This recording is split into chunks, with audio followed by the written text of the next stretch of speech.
Good morning, everybody. It's August 15th, Saturday. A lot of things going on in this country. A lot of division. That's what I want to talk about today. The massive amounts of division. Anyone who visits my face page knows I'm a 3%er. Today we have an issue going on where there's a conflict going up at Stone Mountain, Georgia. So-called patriots showing up there, conflicting with Black Lives Matter and Antifa. These divisive things that are going on in this country have been long-standing, and they've been evolving for a long time, and they're intentional.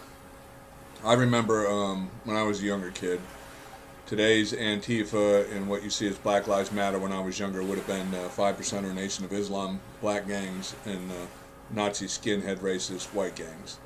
And today they're just as confounded as those gangs were back in my time. When I hear these, there's the hard thing of it is because within all the groups, there's a foundational point of reality, of truth. There's a point that's being made that's true. So this adds credibility to these groups. But then there's the confoundment and the lies and the propaganda outweigh the truth to a point that the groups themselves become enemies of their own positive cause of that one little part that's true. Like what we have going on today, you have people up there with Antifa and Black Lives Matter mainly are very upset about the Confederate flag, the Confederate monuments, but the idiocy to it is that the majority of people in Black Lives Matter and even Antifa are supportive of the left Democratic Party. And it appears most of them are ignorant in understanding that the Confederate slave states was founded by the Democratic Party.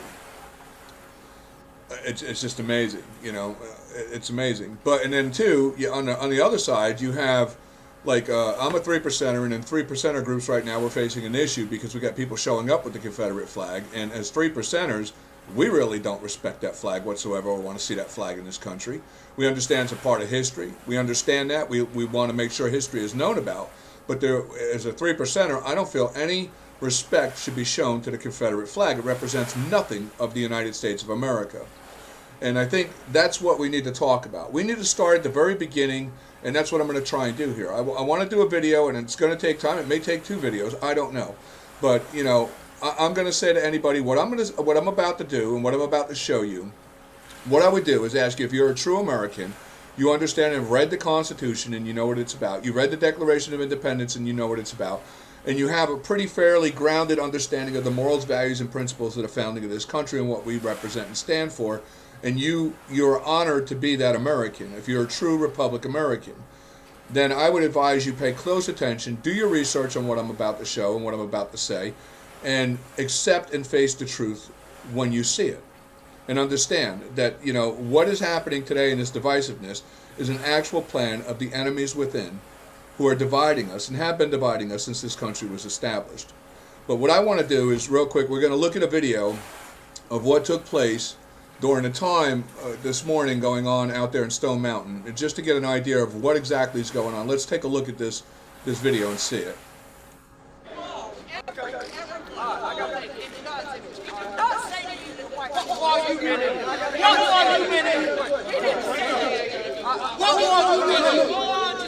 Bullshit again. So I gotta be over here again to keep people from recording you with your bullshit again. Your traitorous goddamn flag needs to leave. We've got a whole war with that flag, and the slavery it stands for needs to be out of this country. You fucking traitor. You're a traitor. You're a traitor. You're a traitor. You're a traitor. You're a traitor. You're a traitor. You're a traitor. Fuck your Nazi swastika. Fuck your Nazi swastika. And you traitor. You're a traitor. You're a traitor to this country. You're a traitor. Standing here with a traitor's flag. You traitor. You're a traitor.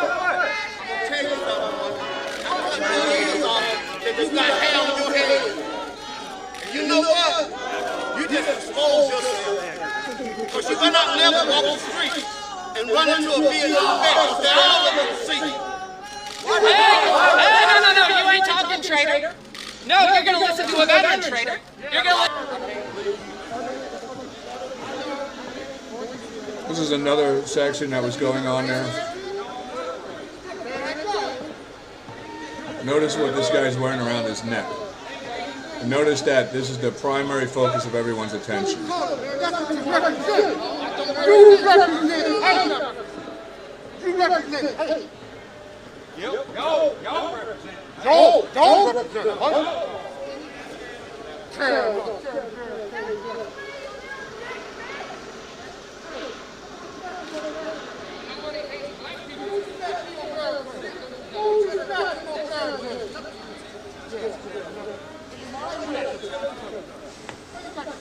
This is from recording this morning in Stone Mountain, Georgia. Oh, let's see what you look like. Hey, bud. You see what you look like, dude. Y'all can push it.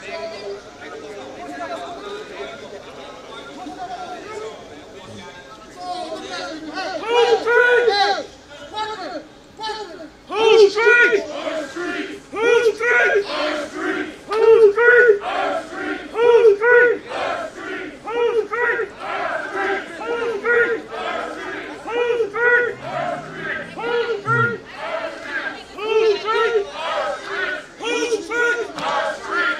Who's street? Our street. Who's street? Our street.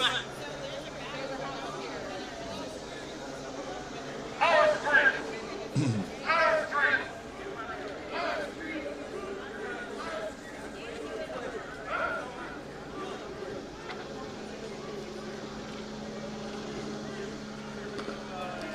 Now, I want everybody to pay attention to that truck and notice the flags in the back of that truck, because this is what's inciting these people. And, you know, what I'm going to do here is explain to you while this is going on. Understand that this is the part of the upset that these people have a legitimate foundation on. That Confederate flag,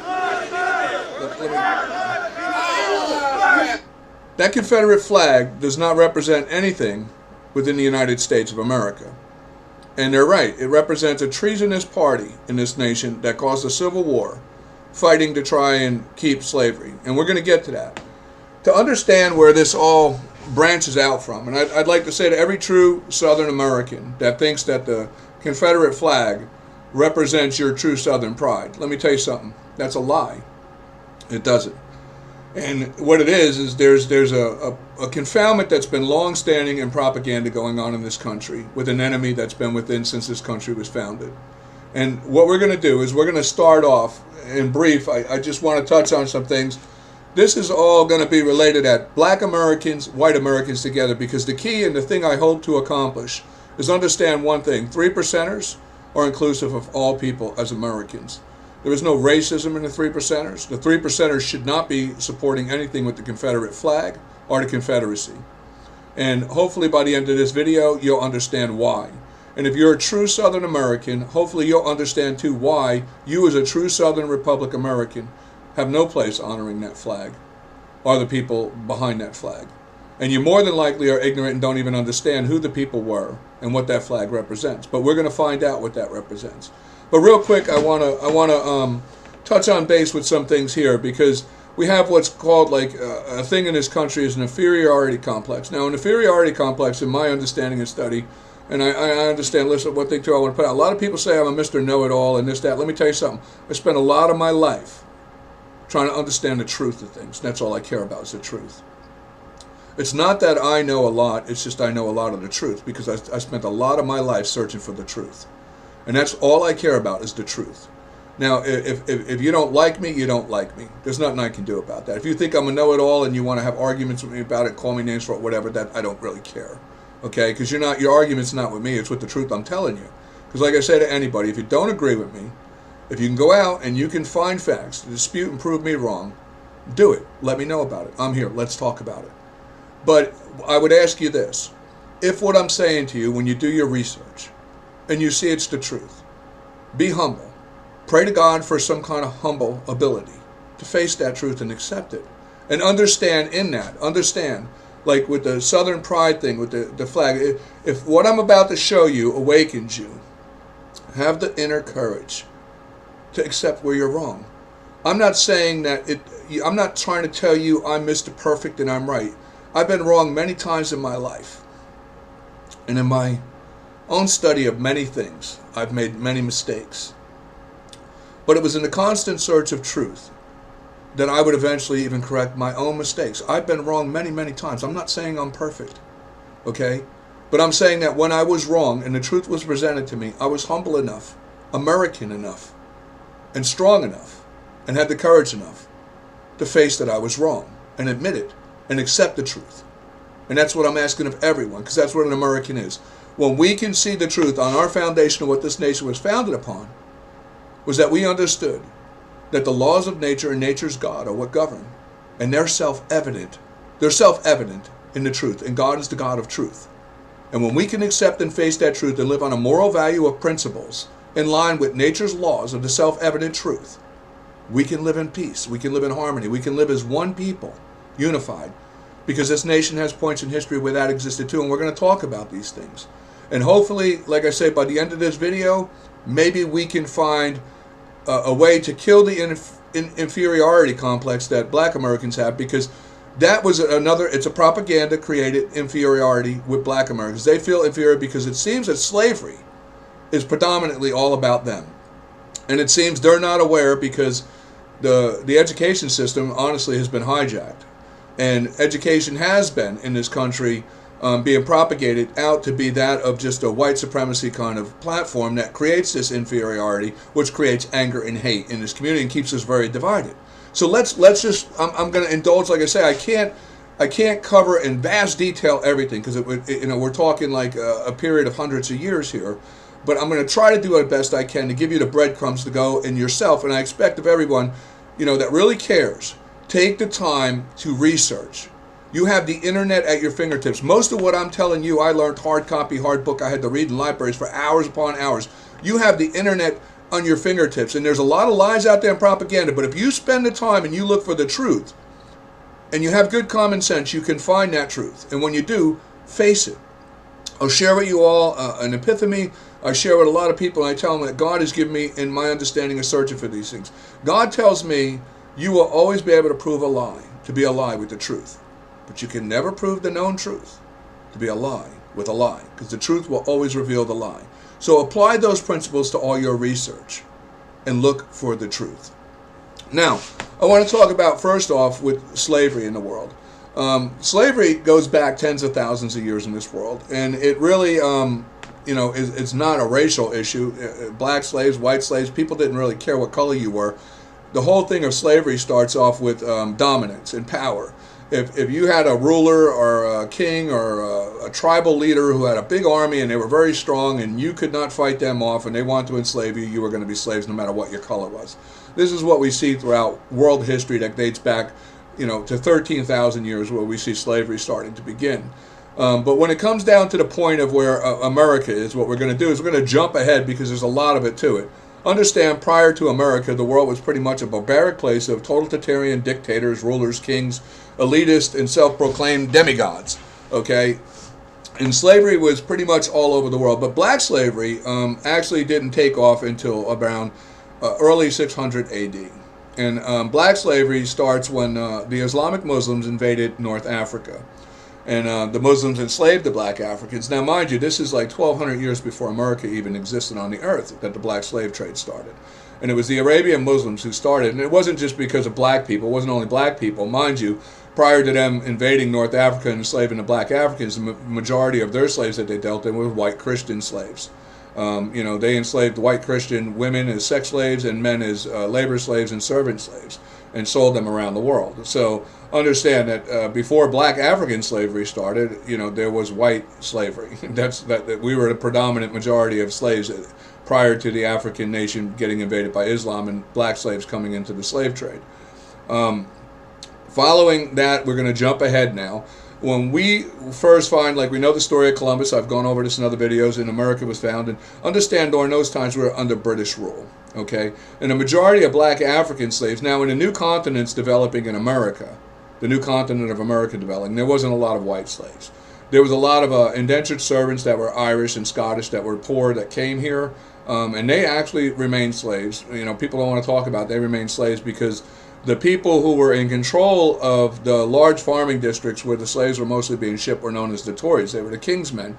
These were appointed governors by the kings of Britain, who gave them large areas of land to farm and cultivate to generate money for him, and import and export of produce like tobacco, cotton, even food, corn, wheat, whatever. And you know, he had these massive plantations that were developing in the southern region of the new continent that was America. In the 13 colonies areas where we get up around by Virginia, New Jersey, Massachusetts, and those areas there, that was a settlement where the pilgrims kind of took off from, and people would come into port in New York and take their place in America and the newfound colonies, trying to escape the insanity of what was going on in the world around us. And this went on for near 200 years, you know, before we reached the point of where the true Americans of this country, as we stand right now, the United States of America, took their stand to claim independence and broke away from Great Britain. And that's, you know, prior to that, though, like I say, even during the periods with slavery, the majority of slaves were under the Tory rule. The governors appointed by the British kings and his elitist royal people from Scotland, Ireland, England, and France. They were the people who were, you know, sitting on the porches and watching the slaves labor in the fields. And as well, in the beginning, there was many Irish and Scottish poor who were shipped over here and put into slave labor right along with the African slaves as well, and they died laboring as slaves their whole life. We don't talk about that. You don't see much of it, and the reason why was because you know, for some reason we whitewashed history to take out the part about white slavery. But you know, as we go through, like I say, I just want to touch base. Understand, America did not found the black slave trade. It was founded in early 600 AD by the Islamic Muslims. It existed for 1,200 years before America came about. There's reason to why the blacks became the predominant slave here in America. You know, the Muslims were selling black slaves very, very reasonable cost. It was a quick way to present a labor force to go head up and get revenues going here. And that's about all Britain, the King of Britain, and the racist Tories cared about. They didn't care about nothing. They just wanted to get the slaves out there laboring and start making that money. And that's what they did. That was their goal. But when we come, you know, we have to realize, too, at the very same time, white slavery existed. And the white slaves were as well by Britain, France, Ireland. Royal families enslaved their own people, white people. Most people aren't aware that, you know, you have, like in England and the Great Britain, you had the copper and silver mines and brass mines that were mostly labored by white slaves. The British kings and the appointed kings of Scotland and Ireland had gathered up many of the poor white people of the Irish and the Scottish and as well other people of Europe origins, different areas that were poor. Thousands, I'm talking thousands, as many as, there was probably twice as many white slaves in all of Great Britain at the time when slavery was going on here than there was black slaves here in the continent of America that were working in the mines of the copper, brass, and silver mines over there. And literally the conditions were not much different. Like I say, you know, everybody recalls the hardship that took place with black slaves here with the Tories in the South farming districts. And granted, it was inhumane the way these people treated them. They had no value for life of humanity whatsoever. They were soulless, evil, frickin' people. And we know this because it wasn't just black people, because over in that time, if you read this book here, which I'll create links to it, and I put this in other videos here, The White Slaves of England, you'll understand when you read this the truth of witness of what people seen and how they worked the white slaves to death in these what you call subterranean tunnels that they were mining for silver and brass and copper over there, and they literally had no value for them any more than what they had for the black African slaves on the farms. They worked them to death. And it wasn't just, it was the same inhumanity. They worked women to death, men to death, and children. Children were very popular for the kings of Great Britain to use in the mines because they were small and they were easily able to get around and access. But, you know, there was no discrimination between man, woman, or child with the slave labor. And, you know, they actually preferred to keep large herds, and they want the slaves to reproduce and have families with children because they knew they would work them to death and then the children would grow up and replace them. And literally this went on for centuries. And, it wasn't just black people. So the inferior complex that blacks have, I got to say something real honestly here. I didn't really start attending school till very later in years. I periodically went to school on and off throughout my life, but I really didn't start going to school till I was like 13. And when I went to school, and I can remember in high school, because that's where I started out in like the 6th grade, going to school full time. And, I remember when history came in high school, how they were teaching it. And I had many arguments with the history teachers. Both of my history teachers back in that time was Mr. Ray Barker and Mr. Donahue there. And, they were both open-minded men. And, they had a lot of questions because they learned this twisted version of history. I learned history on my own. I had my own version of history. No one's indoctrinated me. My version of what I know of history wasn't given to me by school or public school. It was given to me by my own study. I taught myself to read when I was 5. I was fascinated with the world. I started reading about world cultures and world history of everybody's history since I was a little kid. So when I got into high school and I started hearing this version that was being pitched there, I had a lot of arguments with the history teachers. But in time, even they had to come to terms with accepting, hey, I was telling the truth. And it wasn't that I knew everything. It's just that no one indoctrinated me. I seen things as they were, and I called it out as what it was. And that's what I'm doing right now. And understand, though, the one thing I'm saying, I'm making a point. I can remember the inferiority complex. We had, the black American kids that were in high school with us, and they would start talking about slavery. You could see the inferiority complex on them, where they felt like they were the only ones of suffrage of this, because they never spoke about the white slavery. So the white kids in high school, or the white kids even, I guess, in elementary school or middle school when they teach this to them, I don't know. I didn't really attend school during those times, but, so I didn't know about I know for my own kids, when they went to school, that they teach this in middle school as well up through high school, and how they do it. My kids, I know with me, I made sure my kids as well know the true version. I did my best to try and make sure they understand the true version of history and not this washed out history of twisted propaganda. But I do get in school how they do it, So and I can remember in high school seeing that distinction between the black kids in the class when they would start talking about slavery, how you could see the reaction of them in their inferiority complex from this, and how it didn't affect the white kids because they didn't know that they were slaves too. And that's the thing we need to do. We need to understand that this is not really a white and black issue. Slavery is an inhumanity issue. Okay, and it really didn't have a color preference of anyone. America didn't have a lot of white slaves because it was a newly developed nation, and it hadn't populated yet to that point. But this leads off to the point to why we get to the point of the American Revolutionary War. You see, the people up north in the regions of the original colonies developing, there was a lot of black free people and white people. And together we all knew what was going on, because it wasn't only black people. All black people here were not here as slaves. Many came here fleeing foreign oppression as well. They heard that there was colonies where slavery wasn't active and it wasn't going on, and they could live as free men. And many of them came here, and they went into the northern colonies of like Vermont, New Jersey, Massachusetts, and the northern areas where slavery was not a very heavily practiced thing. It only existed really in the southern farming districts of the large plantations that were controlled by the Tories. But the sad part is, too, like you have the story of Anthony Johnson, and people don't realize that before America, too, you had black people who themselves were slave breeders and slave traders and importers and sellers. They Anthony Johnson is an example of this. There was many free black people who owned plantations and used black labor slaves, and as well Irish and Scottish poor indentured servants on their farms as slaves. Okay, it was not, and this is the part where I got to say, the inferior complex on the black, where they feel like they were the only one. If we were to tell the truth and realize we're no better, and it happened to everybody. It wasn't just black people. White people were slaves too.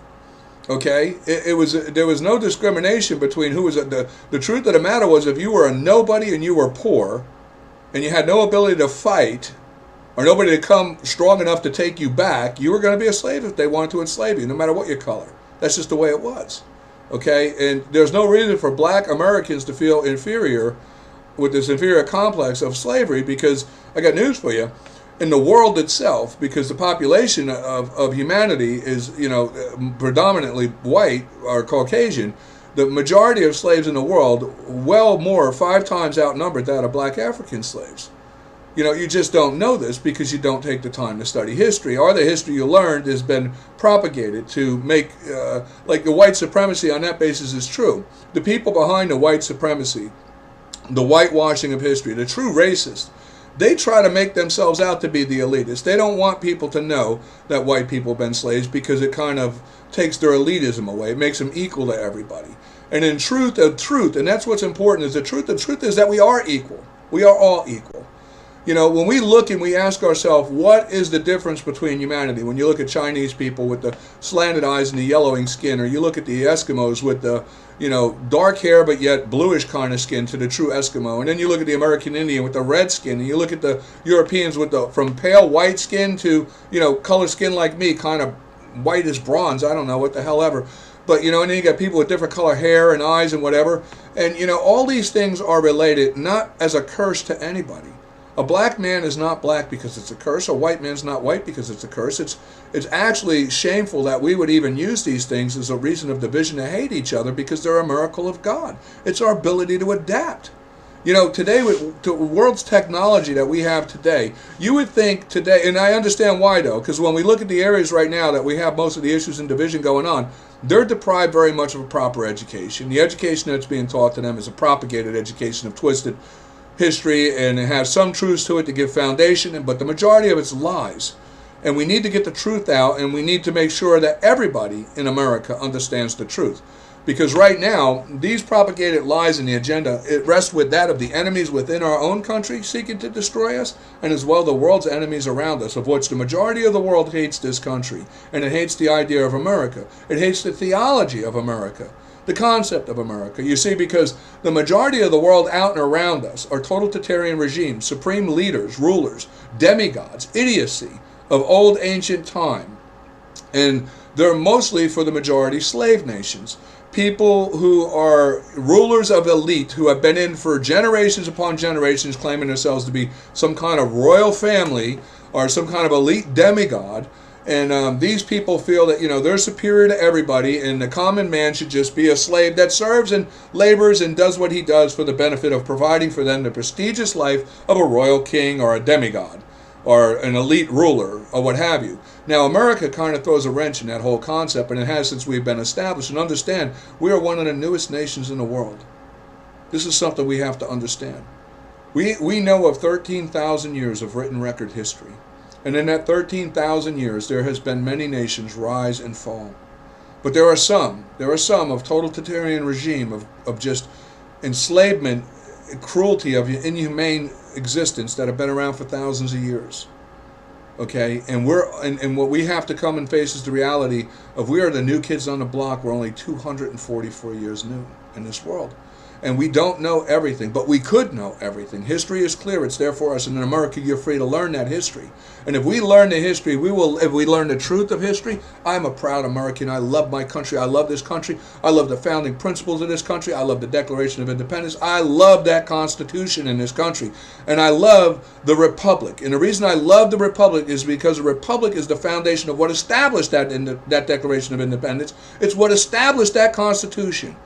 That republic is one nation of one people of all equal. We the people, the Americans. No matter what, we don't have a damn color as Americans. You understand? There is no white American. There is no black American. There's no yellow American. There's no African American. There's no Irish American, Italian Americans. All these names that they give us in titles are to divide us. And we ourselves, as a people, have to stop feeding into this propaganda if we want to end this insanity. You come to America, you come here to be an American, okay? You can't be an Irish American, because to be an Irish American, okay, to be Irish means you're in Ireland. If you're an American, you can't be Irish, okay? It's not a people, it's a goddamn piece of land, it's a country. It's an order of authority rule, you understand? You can't be an African American, okay? Because one, if you were born in America, not Africa, you're not African. It's that simple. Just because of the color of your skin and their color is the same as yours doesn't mean you're the same in ideology of humanity. And you wouldn't want to be an African American. You wouldn't want to be a true British person right now, because they're still under the rule and authority of that of like a monarchy with kings. Okay, superior ruler crap of elitist people. Okay, in America, we're not about that. Our government was established, as our Declaration of Independence says, it's there to serve us, the people. It's supposed to be of the people, by the people. We're not supposed to have a government of elitist authority that dictates to us and controls us and tells us what we can and can't do. Our government there is to serve us, to do what we tell them to do. At our consent, we the people. That's why we're hated by the world. And in our country, we have things that, have evolved that really, hurt us. Now, this is the one thing I want to talk about because that's where we're at, about flags. Now, the American flag, this of course is not the original, this is the current one, but the original flag had this one here, it was with the 13 colonies, and we had the 13 stars. Okay, now understand, that the thing I want to say is this is where the Revolutionary War, we're going to get into this. At the time of the Revolutionary War, white Americans and free black Americans in those original 13 colonies of which the 13 colony flag represents, they're the ones who got together and decided that they knew what the future held if they didn't claim their independence. If you were to go back, and I remember as a kid, I read the letters, even, I know today there's a lot of issues that people have. They go, oh, well, George Washington owned slaves. Oh, Thomas Jefferson, his family had slaves. Well, I got news for you. If you have a problem with them having slaves, do you have a problem with Anthony Johnson? Because Anthony Johnson was a black American who owned white and black slaves. He bred black slaves and sold them to the Tories down south. He had a lucrative business in slave trade. Plus, he used slave labor on his own farms, and he was not the only one. I got news for you. There was thousands of free black slaves who owned black slaves as well. It was not a racial issue. It was a cultural normalcy in the time of that era.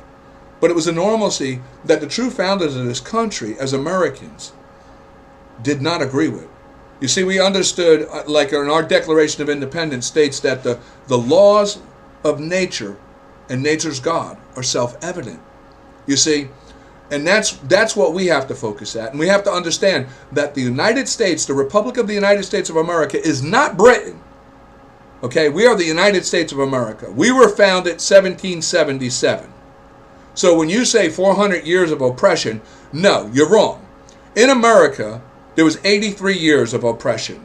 And over that period of 83 years, what you're about to learn, that oppression was being crushed and abolished the whole freaking time. Because the original Americans who drafted that Declaration of Independence wanted slavery abolished.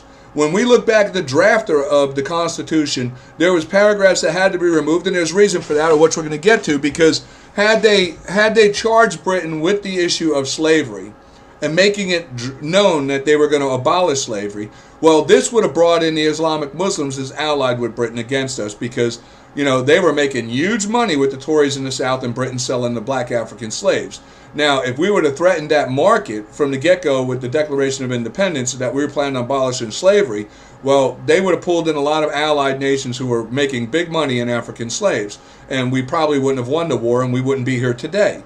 So, in trying, and then not to mention too, right here in the United States, when we declared our independence, we had the people who were the British loyalists, known as the Tory, that were running those plantations, the governors and the statesmen that were appointed by the kings of Britain to manage these large plantations and these large populations of slaves that they had labor in these plantations.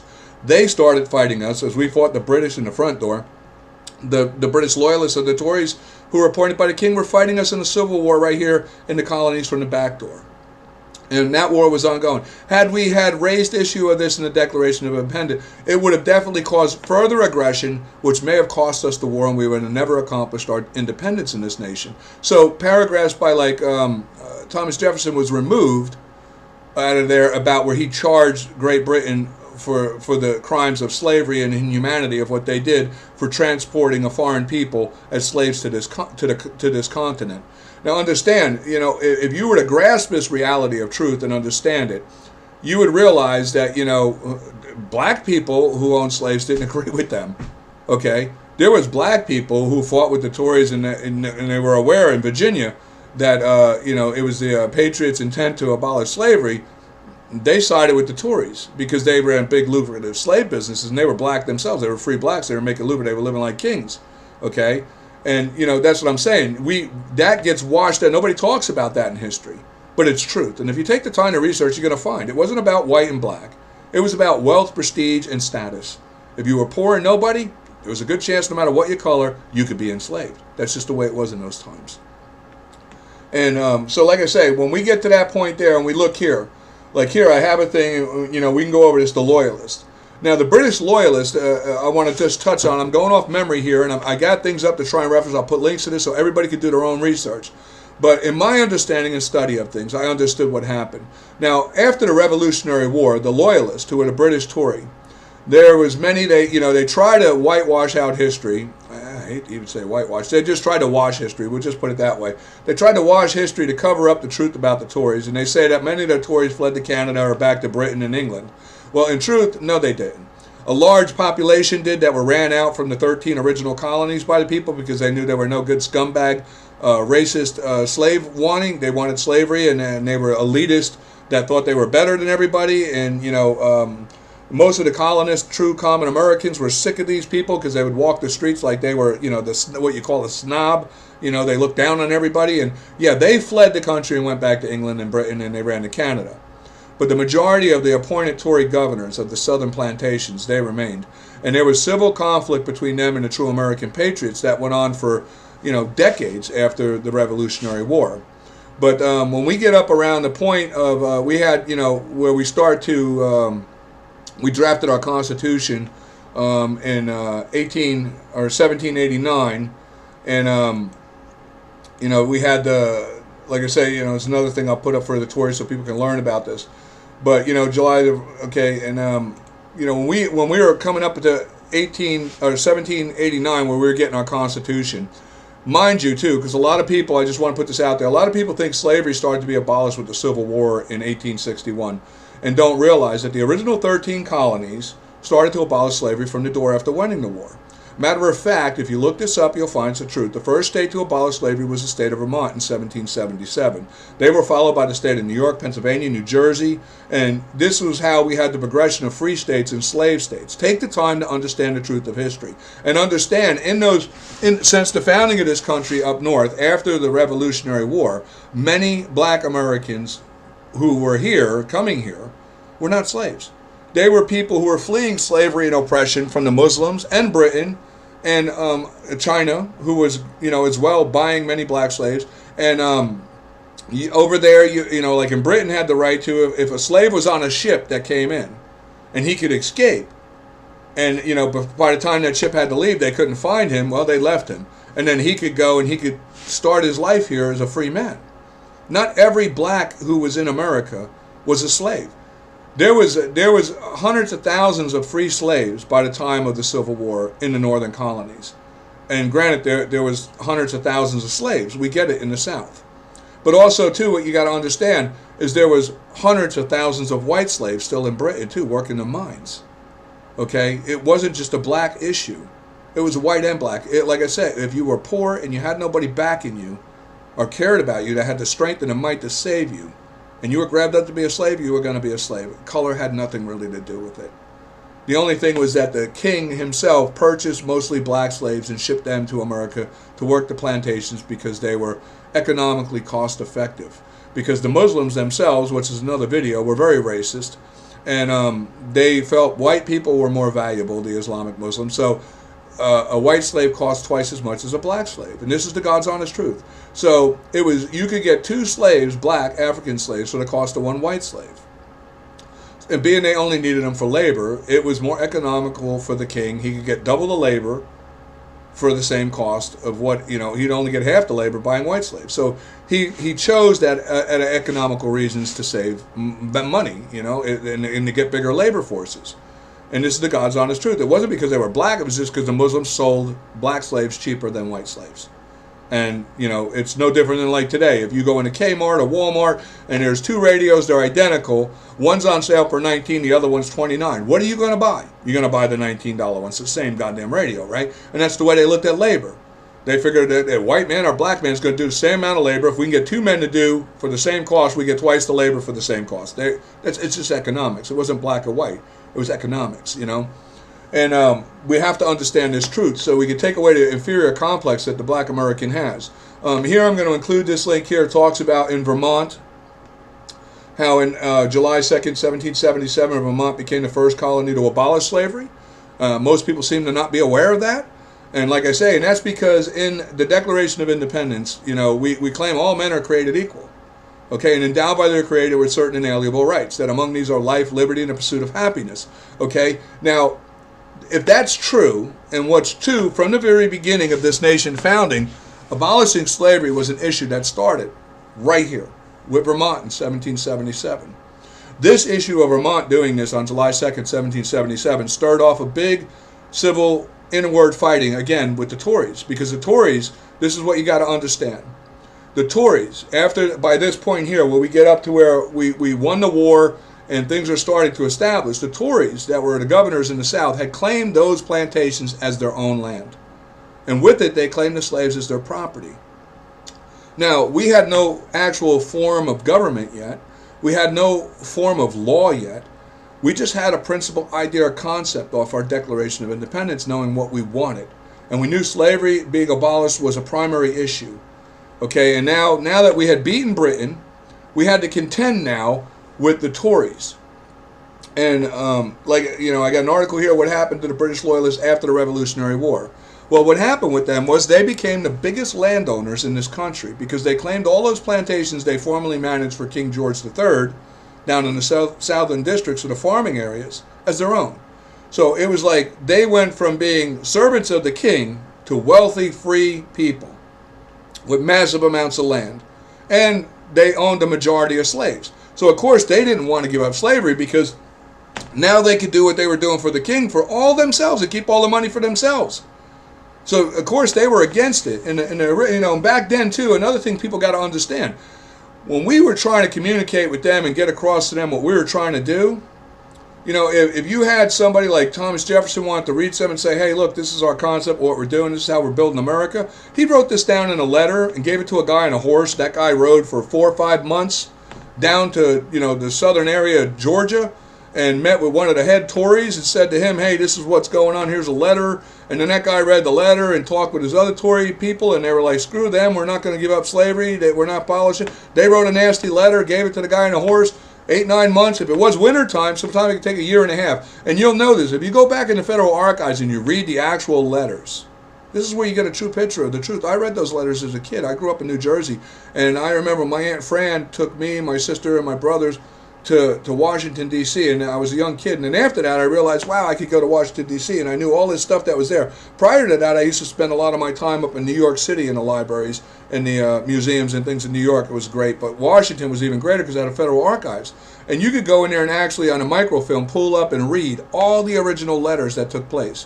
And I remember even as a kid noticing, like, if you had Thomas Jefferson wrote a letter to a Tory head that was down in Georgia, let's say, just an example here, hypothetical, I'm not, this is not a factor thing, I'm just using this to give an example.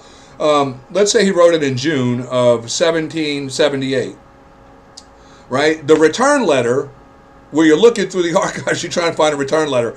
That return letter might say 1781. It could be like 2 years, 3 years later, he gets a response. And this is what people don't understand. That's how long it took to communicate back then. They didn't have phones. They didn't have internet. They didn't have even, telegraph wire. Everything was done by writing it out and giving it to a guy, and he had to ride a horse. And, with seasons here, the time, it depended on how long the message could be given and then returned. Well, it depended on when he took off, But it would always take anywhere between like 12 to 16 months minimum. And sometimes 2 years, depending if they had a really bad winter and he couldn't travel at all through the snowed-in states, to get back up in the northern colonies. And this is what people don't understand. Why, because I had people, they say to me, well, why did it take so long? Why did it take so long?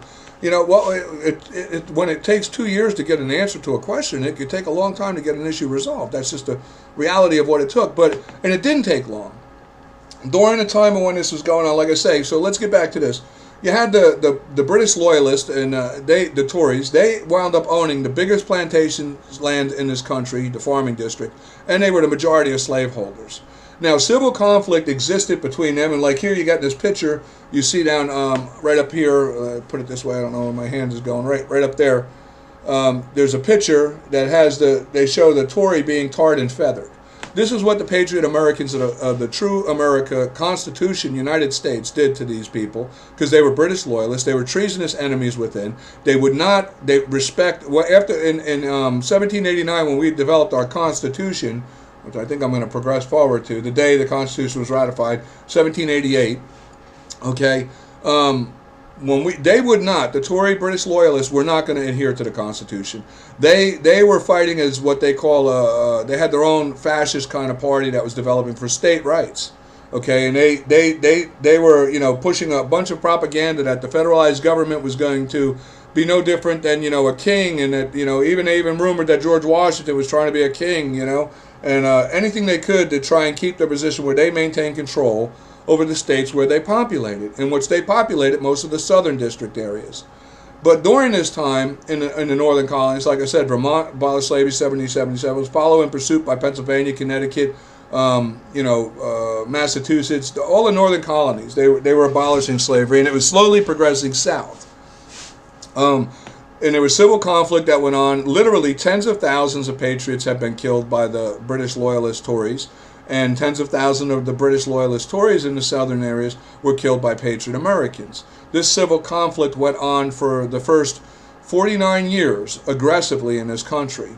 And, we get to the point of, one thing I want to touch on, what we're going to get into, because you have in history today things that when I went to high school I really had a hard time with. Like they talk about, something I want to talk about. One, I want to say, the Constitution being ratified, this is where the founding principle of America was established. Okay, and this is something we all need to know. Black, white Americans, we all need to understand what the Republic is. The Republic is us, the people. That's what Republic means, the people. As our Constitution starts out with, we, the people. Okay, now notice it doesn't say we, the white people, we, the black people, we, the immigrant people, we, the Irish people. It just says we, the people. Because in America, that's who we are, a people. One people of one nation under God, indivisible. That's what we're supposed to be, indivisible. All these titles of Black American, Irish American, Italian American, Chinese American, these are divisive.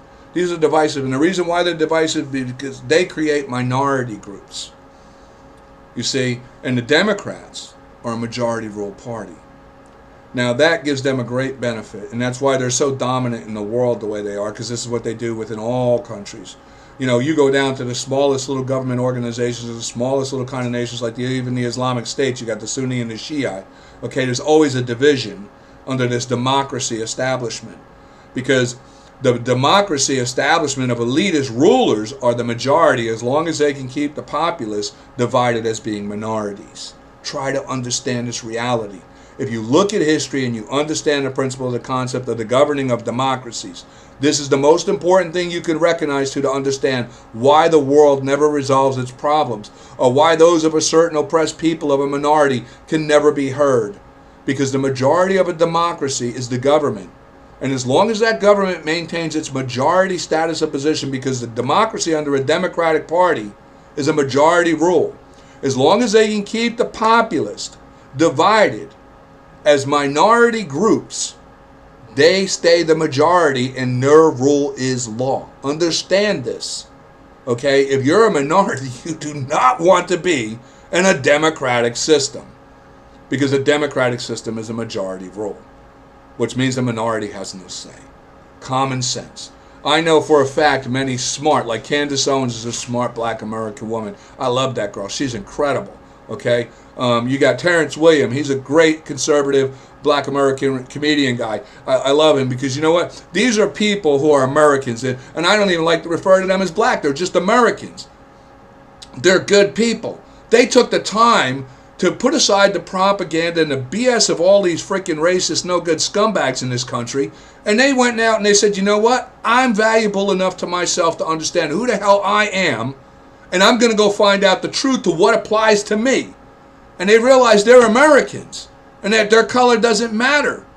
And they took that bold stand. And, you know, you got a lot of ignorant Black Americans that condemn Terrence Williams, and they condemn Candace Owens, and like Ben Carson, who's a Republican, a great Republican, and I mean, he's a great man of accomplishment, Ben Carson. Look what this man's done. He's become a brain surgeon in this country. Unbelievable. He's a smart man. And these men get picked on, and the women get picked on because of ignorance of the people that don't understand. They think they're the enemy. This is just like insane. I can't believe it. But anyway, back to what I'm saying about the republic. America was founded as a republic, meaning a self-governing people. Okay, we didn't have a government of a king. We don't have a supreme leader. We don't have supreme rulers. We don't have pharaohs, demigods. We have a government that's there to serve us, that we the people elect and we consent to. And by our consent, we can take away their power or we can give them power. And there's nothing they can do without our consent. And our Constitution is like the employee handbook for our government. Our government did not give us the Constitution. That's our Constitution. We, the American people, we drafted as the rules of the guidelines to what our government has consent to govern for us by. They don't have no say over that Constitution. Okay? And we declared the Second Amendment right as an uninfringible. And you notice, I'll tell you what, we should know from history, whenever an entrusted government is trying to take away the right of the people to self-defense, that's a government that's trying to become a dictator. We can't never do this. So anyway, but I just want to go, we'll touch more on that later. When we look here, understand when the Republican Party was established and when the Republic of America was established was in 1789 when we had the final ratification of our United States Constitution. What establishes us as a republic of one people of all equal, one nation under God, indivisible, is U.S. Constitutional Article 4, Section 4. And I'm going to read this. The United States shall guarantee to every state in this union a republican form of government, and shall protect each of them against invasion and on application of the legislature or the executive when the legislature cannot be convened against domestic violence, meaning that if anybody tries to attack them, civil or domestic or foreign, the government's required to come in and defend us. Okay, that's our military. That's what they're there for. That we have to be defended by the federal government. We consent to it, and we consent to it. It could have an army, a navy, an air force now. Back then, of course, they didn't have planes and all that, but and they were there to protect us, the people. Okay, not the government, us, the people. Okay, and that's what that means. Okay, that's one nation of one people of all equal. We, the people, are the republic. This is what you got to understand. And the flag, the American flag, represents us, the republic, the people. Not the government, the people.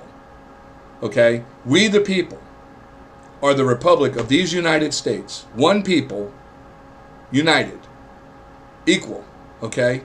This is what the goal was. This is what the rules are.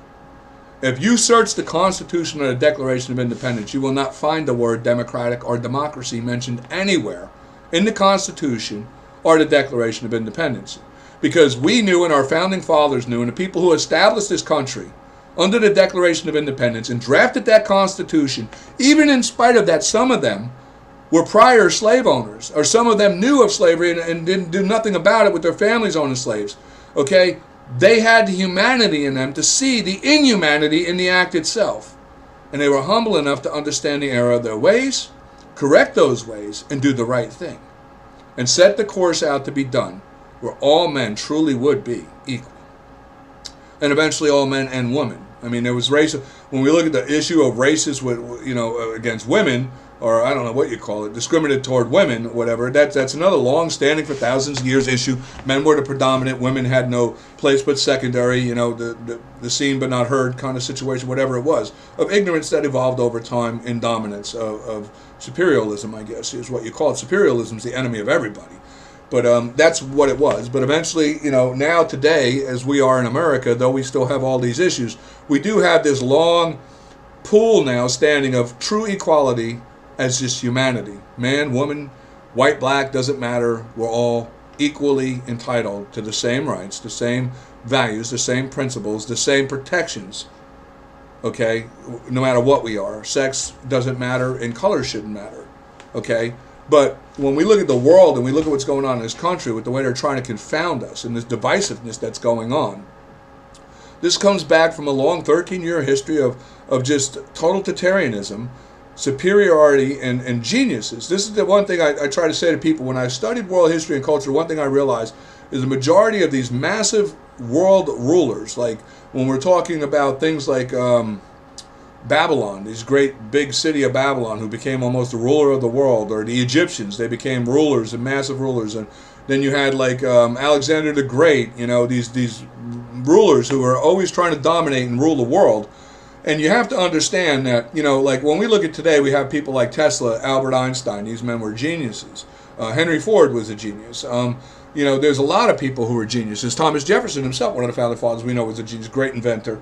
And, we don't recognize that part. Nobody ever considers there was mad geniuses as well. And these people who knew they were genius. They could calculate way faster than the average person. They understood and could read the psychological of people so much better than the average person. They knew how to manipulate people, control people, and they knew how to form and develop systems that would kind of like lead people to fall in line to what was their goal. And through genius of what they had and their ability, which would be a God gift. Thank God, though, we did have like George Washington and Benjamin Franklin. We did have good, humane-hearted, God-fearing, and loving geniuses as well, who came up with the concept of the idea of the Republic of the United States of America. And those are the geniuses who gave us our foundation to be who we are. And we have to honor that, and we have to protect that. When they asked Jefferson, what did you give us? He said, a republic, if you can keep it. This is, some people say it's a propaganda statement, but newspaper articles back in that time you can find around when it happened actually reported that statement, that was witnessed by reporters at the time who had seen this woman question and what was said. So there's good evidence to support that it actually happened. It's not propaganda. And what he understood at that time was, and I believe this, I believe some of our founding fathers were highly intelligent men. When you look at the complexity of some of the things that in our Constitution, like, for instance, even the Electoral College, you'd had to have been a genius to kind of figure that out, to where you could keep a nation balanced, to where one sect by population could never dominate the entire nation as a whole, even knowing that parts of the nation may not be a majority, but only a minority. Under the Electoral College is like a republic where it makes every individual as important as the whole majority of the nation. Everybody has a say, and their say is weighted in the matters of all things of what will be the governing forces in this nation. So we need to protect these great institutions that these men put into our Constitution to ensure that we would always remain as what it was established, if we can keep it. Now, the thing of keeping it all depends on us, the American, and honoring what is in our Constitution. The one thing we have to realize, which as we progress through this, and I understand it's going to take long, I'm just asking everybody, just bear with me, take the time with me. If you need to cut it and watch it later, finish it later, just do your research and understand. I'm just trying to give you my perspective of the truth. I have 45 years of study, and I'm trying to just share it with you, to give you some breadcrumbs to go out and find that truth. Find your pride. Be an American. Be a proud goddamn American. I'm telling you, we're the greatest people in this goddamn world. We're the strongest people in this world. Okay, and this world fears us. It's evident, because the whole world right now is trying to attack us. They fear us. They fear us. And there's so much truth to why. When you look at what was going on in China, what was going on around the world in Britain, with the rising up of their own people against them, when they seen the great things that Trump was doing in this country, and how Trump had turned his country around, other people under totalitarian rule, communism, were rising up against their own governments, possibly going to seek out to establish themselves as we are. That gave a great fear to the world's totalitarian, dictatorial, supreme rulers out there. And that's why we see this insanity we see right now. They're trying to distract, divide, and make it where nobody can see this. They're trying to quail their own people from rising up and becoming an America. So, and I'm telling you, if you pay attention, you'll see this is what's going on. But we're gonna progress along what I'm trying to say. Now, with the British Tories, if you want to understand how long did they remain the enemies to the Patriot Americans, well, let me tell you, the whole time, and they still are to this day, and they still exist to this day. And there is a Tory party, if you look up, still in Britain or England today, and this is a secret society party of an elitist, snobby, no good, racist scumbag party, okay, that is the enemies of this country, and they are the enemies here within, okay, and we're going to learn about who they are today. But anyway, in the War of 1812 was the Second Revolutionary War, where Britain came in again and tried to attack us. To understand the position of the Tories in that war, well, you can look at the matter of, right here, I'll include this, tells a story about how the Tories, even in 1812, aligned themselves with the British, gave away secrets about our military bases and naval bases that were established, and trying to give them a strategic position to be able to overthrow us again. They were the enemies within. They committed treason in 1812 with Britain, telling them, and this stemmed off again another battle between the Tories and the Civil Patriot Republic. Republicans of the United States. When we realized that they had literally, were here and they were able to travel and get information and give that to Britain for them to plan this second attack in 1812 where they tried to overthrow us. Well, we realized these people were still the very clear enemies within. And the reason they were doing that, because when we go ahead, we're going to keep moving ahead here. Like here, this is the reason why. I put this up in other videos. You can look this over. I'll have links for it. You look at the progression of the free states and slave states. The Tories, they controlled those large plantations down there. They were the major population. They had the control of the highest population of slaves in this country. They were resisting the United States Constitution federalized government that the true colonists established up in the 13 colonies. They were not going to adhere to the new government. And they did not want slavery abolished because they were lazy, worthless, no good scumbags. And they just want to sit on their asses and do nothing and make the slaves labor for them and make money. There was no humanity in these people. They were elitist, freaking snob scumbags. And, they seen what was going on, and they knew eventually that we were going to get to a point where we're going to have to resolve this issue about slavery. Now, you got people today under, propaganda. They try to say, the Civil War wasn't about slavery, and it was about economical situations. You got these Southern idiot Americans who think that the Confederacy was some great heroic freaking thing of some kind of American Southern pride. Well, I got news for you, it wasn't. And eventually, hopefully by the end of this video, you'll realize that the Confederacy had nothing to do with Southern American pride. Okay, and that's an important thing we all need to come to reality with, and I hope people understand throughout this video with the knowledge I'm going to share with you about these things on my views and my opinions of what I found to be the truth. And I hope you take the time to do the research and seek out this truth and see it clearly for yourself and face it when you see it. Okay, slavery was being abolished, and at the time where we hit up around, like after the War of 1812, there was a lot of aggression again with the Patriots going down, capturing up the Tories and tarring and feathering them. There was civil conflicts where there was Tories shooting Americans, and Americans, because after we won the War of 1812 again, we did not forget these guys were the enemies within. This leads up to a point of going into, like here's another good point here. It says the Tories were divided in the years between 1812 and 1830, which is true as well. Understand that there was a lot of people coming in as immigrants to this country, and some went to the south, some went to the north. Now, some of these immigrants who went to the south actually fled other countries because of the oppression and slavery. Many of them were white, Irish, white, Scottish.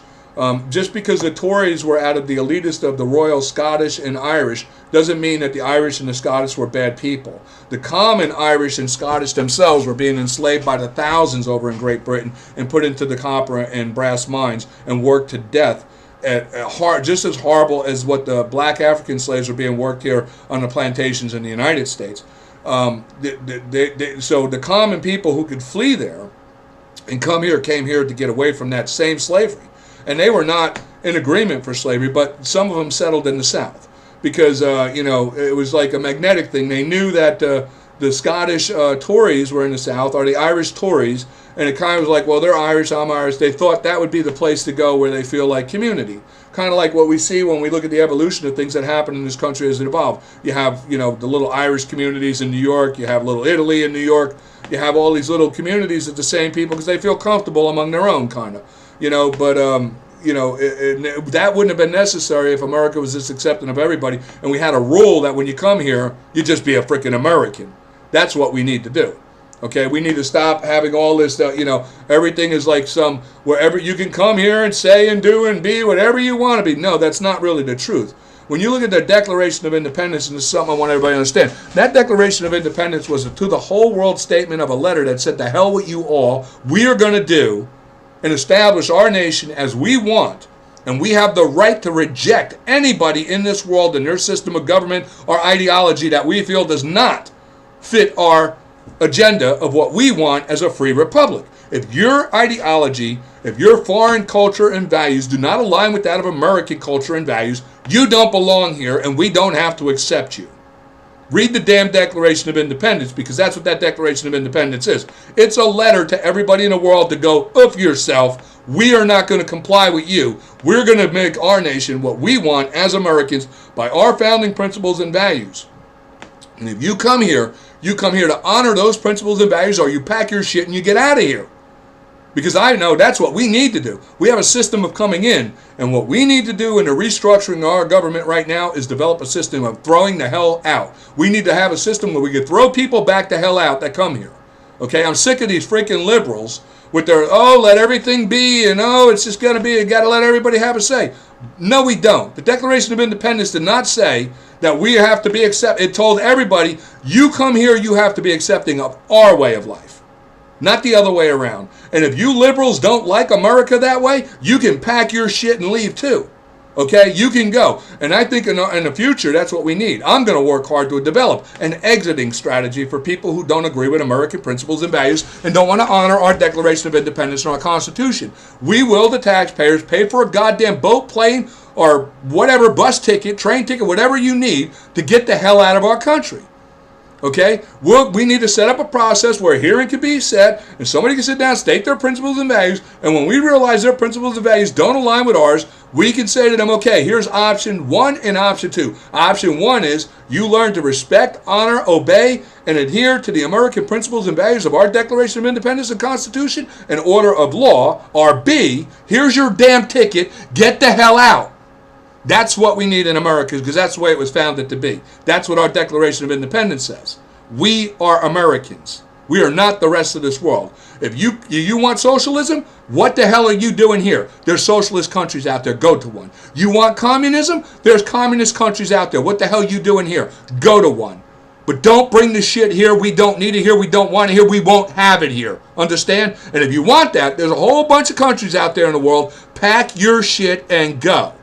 Okay, because I've had it. And I'm telling you right now, many millions more Americans, more than any friggin' of you worthless goddamn liberal Democrats, have had it too. We've had it. And you can go. You can go. We don't need you. But anyway, that's my own anger right now, frustration over the situation coming out. But anyway, too, some other parts of history now we had that take place after this point of the War of 1812. You have the foreign interest of Britain and these foreign countries like the Islamic Muslims. They were all involved in this whole confoundment of divisiveness that took place after the War of 1812. Some of the reasons why is understand that the Muslims were allied with Britain in this attack, and as well with the Tories, and they had been with the Tories because they were still slave trading with the goddamn Tories down south. Even though, and that's why America had to eventually establish a law that abolished the importation of slaves, because the Tories kept dealing with the Muslims buying black African slaves. Eventually, we had to, which I don't think I even have anything up here, this is just coming from memory. I'm going to, real quick, try to find something. Oh, there's importing. See if I can find this real quick. So I can show you. Yeah, it was in 1808.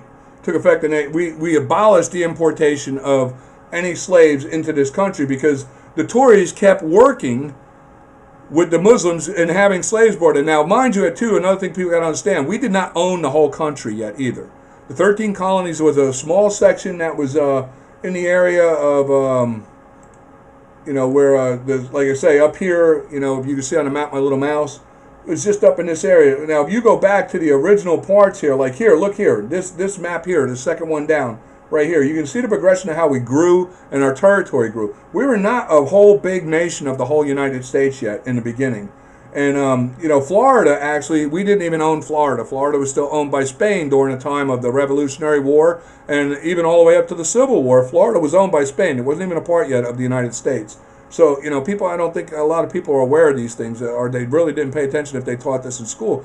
I talk to people and they're like, really? I didn't, people just, I don't know. They just don't know. But anyway, just so people understand, it was not as big as what it looks, but it is now. We're a developing nation. And when you get like here now, world governments, like they were trying to make, this right here is such a lie. When I look back at the time with Thomas Jefferson and James Madison, and you could look at their letters and their writings, never, ever in one of their things did they mention that they established a Democratic Republican Party. This right here was Democratic, and this took place after Woodrow Wilson in 1915. Prior to 1915, you never seen a mention of anything of a Democratic Republican Party because the Constitution only consented to one form of government in this country, a republic. This is propaganda lies right here. And even I see on here, It says the Democratic Republican Party, better known at the time under various other names. Okay? And granted, that's true. These foreign countries like Britain, England, France, and as well the Tories here were trying to make this nation divisive. They were trying to come up with other political sects and parties to try and divide the republic. You see, because we were trying as the true Americans to establish a nation of a single party, of one people, of all equal. And the world knew if we accomplished that, they have no chance. They have no chance. Because if you have a nation of all people of one equal, like if we were to look back in ancient history, there was a point where Greece reached this, where there was no, it didn't matter what you were, if you were in Greece and you adhered to the Greece parliament of the rules of what they had as what you could say, I guess in that time, their constitution, everybody was equal. Even the king dwelled among the people as an equal. Okay, he just had a higher respect of his authority from the consent of the people. You know, we find our principles and values of what we see in a republic starting there, and then we even go forward to like England, where we have what was known as the Magna Carta, where you had the woodsmen establish a similar thing of what they got from the Greeks about the establishment of the republic, which I can't remember right now off the top of my head, there's another name they used for it, was besides the Magna Carta, that was similar to republic, republi or something like that.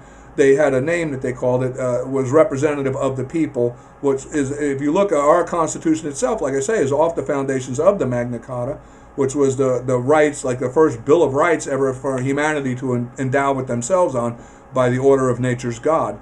You know, these things are important for us to understand and know the evolution itself of how we came about. But this right here, I want to point out to people to understand that when you hear about in the times of Jefferson and Madison that there was this Democratic Republican Party, this is a propagated damn lie that there is no truth whatsoever. There never existed a Democratic Republican Party.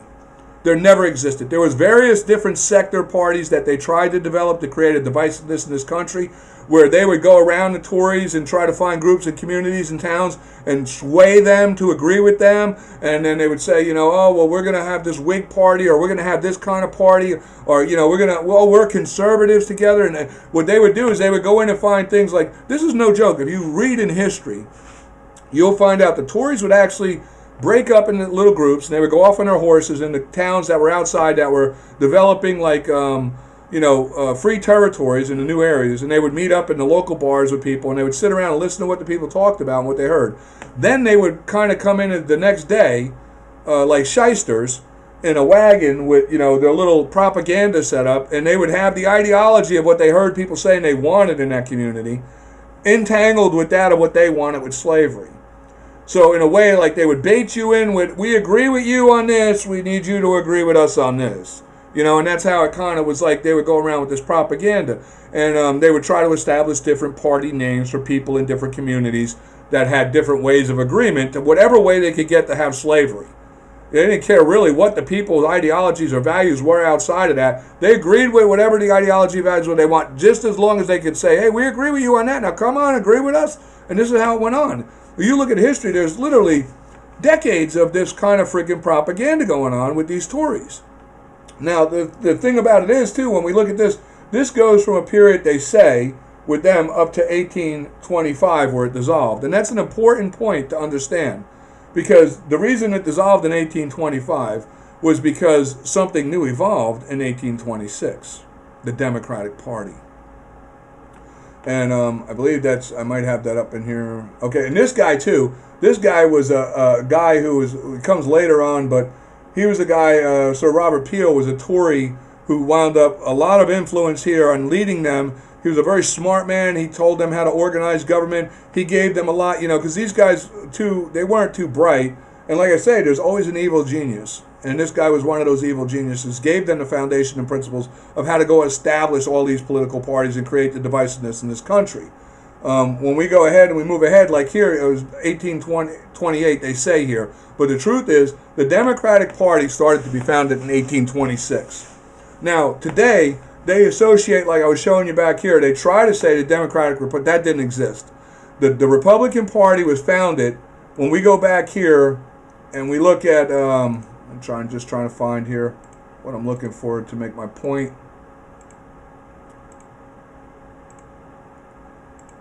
Real quick, just bear with me 1 minute. Here it is. This is where the Republican Party, actually, I'm not Democrat, the Republican Party was founded with the Constitution. When we ratified this Constitution, under Article 4, Section 4, it says the United States will guarantee to every state in this union a Republican form of government. At that point, the nation was a single Republic Party. It was founded as that way. You know, they try to say that the Republican Party was not founded until, I believe, like 1854, I believe they say. I believe it was like, if I'm not mistaken. I don't know, but they try to make it look like the Republican Party was established after the Democratic Party. And here they say the Democratic Party was founded in 1828, but there's actual documents of the Tories establishing this party throughout regions of different southern states starting in 1826. I know this for a fact because I remember reading the letters and the dates that were on the letters about the formation of what they would title their party as the Democratic Party. Now, the other thing today is something for black Americans to understand, immigrant Americans to understand, as well as many white Americans, including so-called Southern Pride Republic Americans. Now, if you're a Southern Proud Republican American, understand something here. The Democratic Party was a pro-slavery party, okay? And it was founded as a pro-slavery party. In 1828, we'll go with their date. So mind you, 1828 is like 32 years before the Civil War. So, and this is the reason I'm making that point, because you have a lot of the Southern so-called Tories that still exist in this country and are still trying to divide this country, and they are the primary Democratic establishment today in this nation, are confounding true Southern Americans with this idea that somehow all Southern Americans were the Confederacy. This is a lie. And as we progress forward, which I think we're getting into, where I get to the Article 4, again, Article 4 is mentioned about, because I wanted to point out that Article 4 right here, we were never a Democratic. The Democratic Party being founded in 1826, or 1828, if they want to say, is the first time that our nation actually established a true divisive second party government in this country. But that government was rejected by the Federal Central Republic of the United States of America. We did not recognize the Democratic Party. We would listen to them, we would hear what the argument was, but we still progressed on with abolishing slavery across this country. As you can see here, in the progression goes, you got 1821, it goes to 1837, 1846, 1858. If you go through this map here, which I'll keep, you'll see, as we were debating with these forming now pro-slavery Democrats who are fighting to keep slave rights and fighting for the right to try to be able to expand slavery in new territories, we, the true Republicans of the Republic of the United States of America, were rejecting their ideology and their principles and values that they wanted under their new democratic pro-slavery party, and we continue to expand. And when you look down like in 1858, all that light blue area out there that's shown in that map is developing areas that were developed all with slavery abolished. Slavery wasn't allowed in them. They were established as free territories. Okay? And this is what the Democrats realized, that the nation was going to eventually come down, and what it did is, you look here at these maps as they progress, you see that divisive line happening, where there's this cup forming around the Tory states of the slave states. Well, and most people don't realize is that, like today, I get a kick. You got all these Democratic-leaning fascist parties right now. You got the Antifa, they're left-leaning Democrats. Black Lives Matter, for the majority, are left-leaning Democrats. Majority of poverty-stricken ghetto black Americans are supporting the Democrats. I don't even get this. But the funny thing about it is none of them know. And then you look at the Democrats, they have their situation where they're out there right now telling these kids to go and destroy all these Confederate statues and things. And I get a kick because, like the Black Lives Matter and these movements making these moves, tearing down these statues, are Democrats. And they don't even know. They're so ignorantly deprived in the Democratic community with a proper education, they're not even aware that the very statues they're ripping down are Democrats. They're Democrats. And, because that's people don't understand that when the Civil War happened, the Confederate slave states, in fact, were founded by the Democrats. Now, you get a lot of Southern people that have twisted the facts of the truth of this, trying to make this, say that, Abraham Lincoln didn't care about slavery and, the Civil War wasn't about slavery. Let me tell you something right now. That's a crock. Number one, any true Republican and any true 3%er knows the history of this country, because as a true 3%er, you're required to go out there and know the history of the founding and reasonable principles of the 3% of the men who founded this nation under true American principles and values, and we have to adhere to that. We are one nation of one people of all equal. We have no color, and we have no divisiveness on gender. We are created by God equally, all of us. Understand that? You need to learn as a 3%er. These 3% of principles of who we are by our Declaration of Independence as we declared.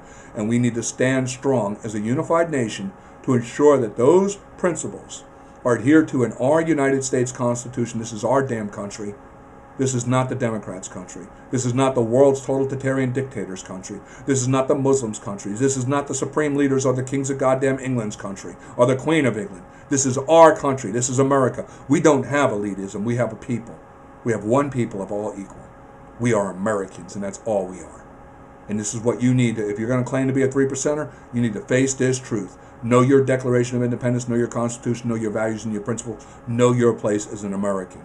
Because I'm going to tell you right now, if you believe, one, we know Lincoln was just a president that happened to be, he was a Republican president at the time that happened to be, when abolishing slavery, the abolitionists came to a head, to where the nation was divided, and there existed 19 free states and 11 slave states. And the Tories realized, the Democratic, racist, freaking pro-slavery Democratic Tories realized that it was now or never. Either they were going to take their stand, or we were going to take our stand and force them to abolish slavery. So they took their stand. They succeeded from the Union. They gave notice to the federal government, which they were never a part of anyway. They never adhered to the federal government. They were never true patriot Republicans. They were never true Americans. They were always British loyalist frickin' Tories. And let me tell you something. We're going to get into about that Confederate flag you all think represents the true Southern American. And we're going to get a look at really what the true Confederates did to the true Southern Americans. Because the real picture is not the one you all think in this fantasy like superhero mentality of that flag. That was all propaganda brought about by Theodore Roosevelt. Not Theodore Roosevelt. What's his name? 1915. Well, we'll get back to it. We'll get back to who I'm talking about.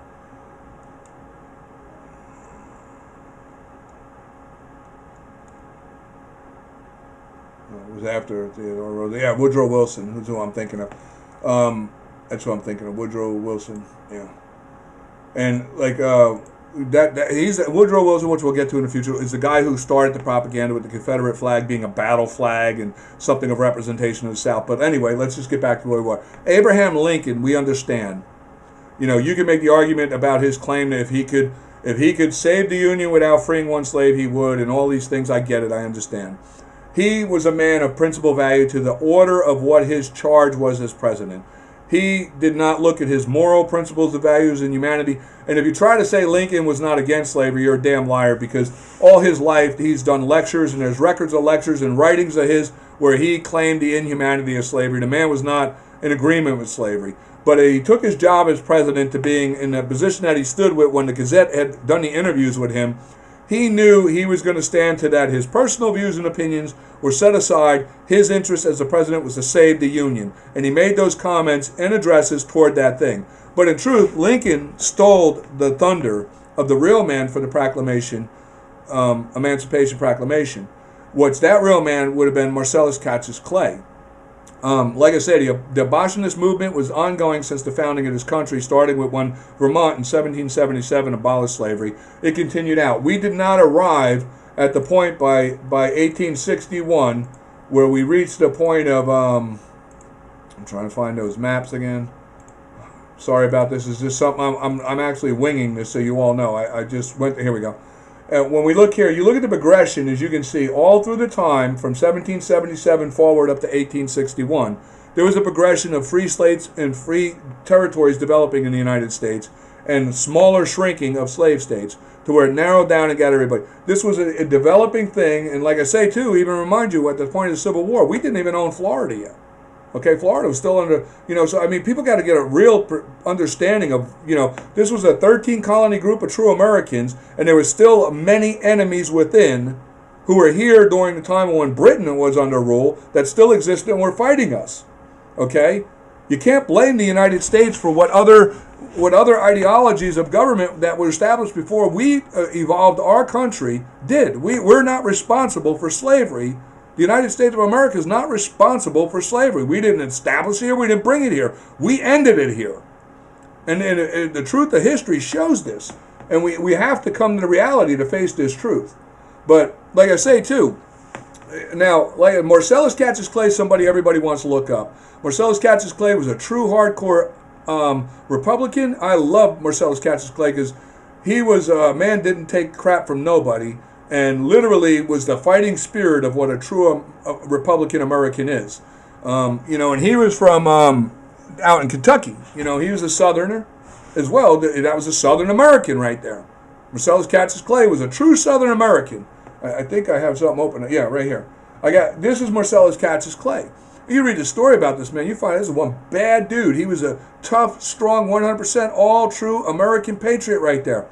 That guy is one of my heroes as a Republican to the history. And this is the guy who should have been credited with the Emancipation Proclamation. Because Lincoln would not have been president had it not been for Marcellus Cassius Clay. Marcellus Cassius Clay had a majority support of the Republic Americans at the time. The majority of the colonists of the federal centralized constitutional United States of America, they loved Marcellus Cassius Clay. Why he didn't run for president, I really don't know.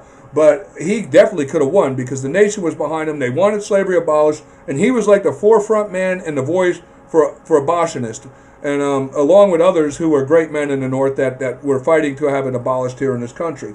But he was the man who took the movement to extremes, and he was also the man who took the stand against Democrats. They literally hired hitmen trying to kill this guy. I love the one story about, just real quick.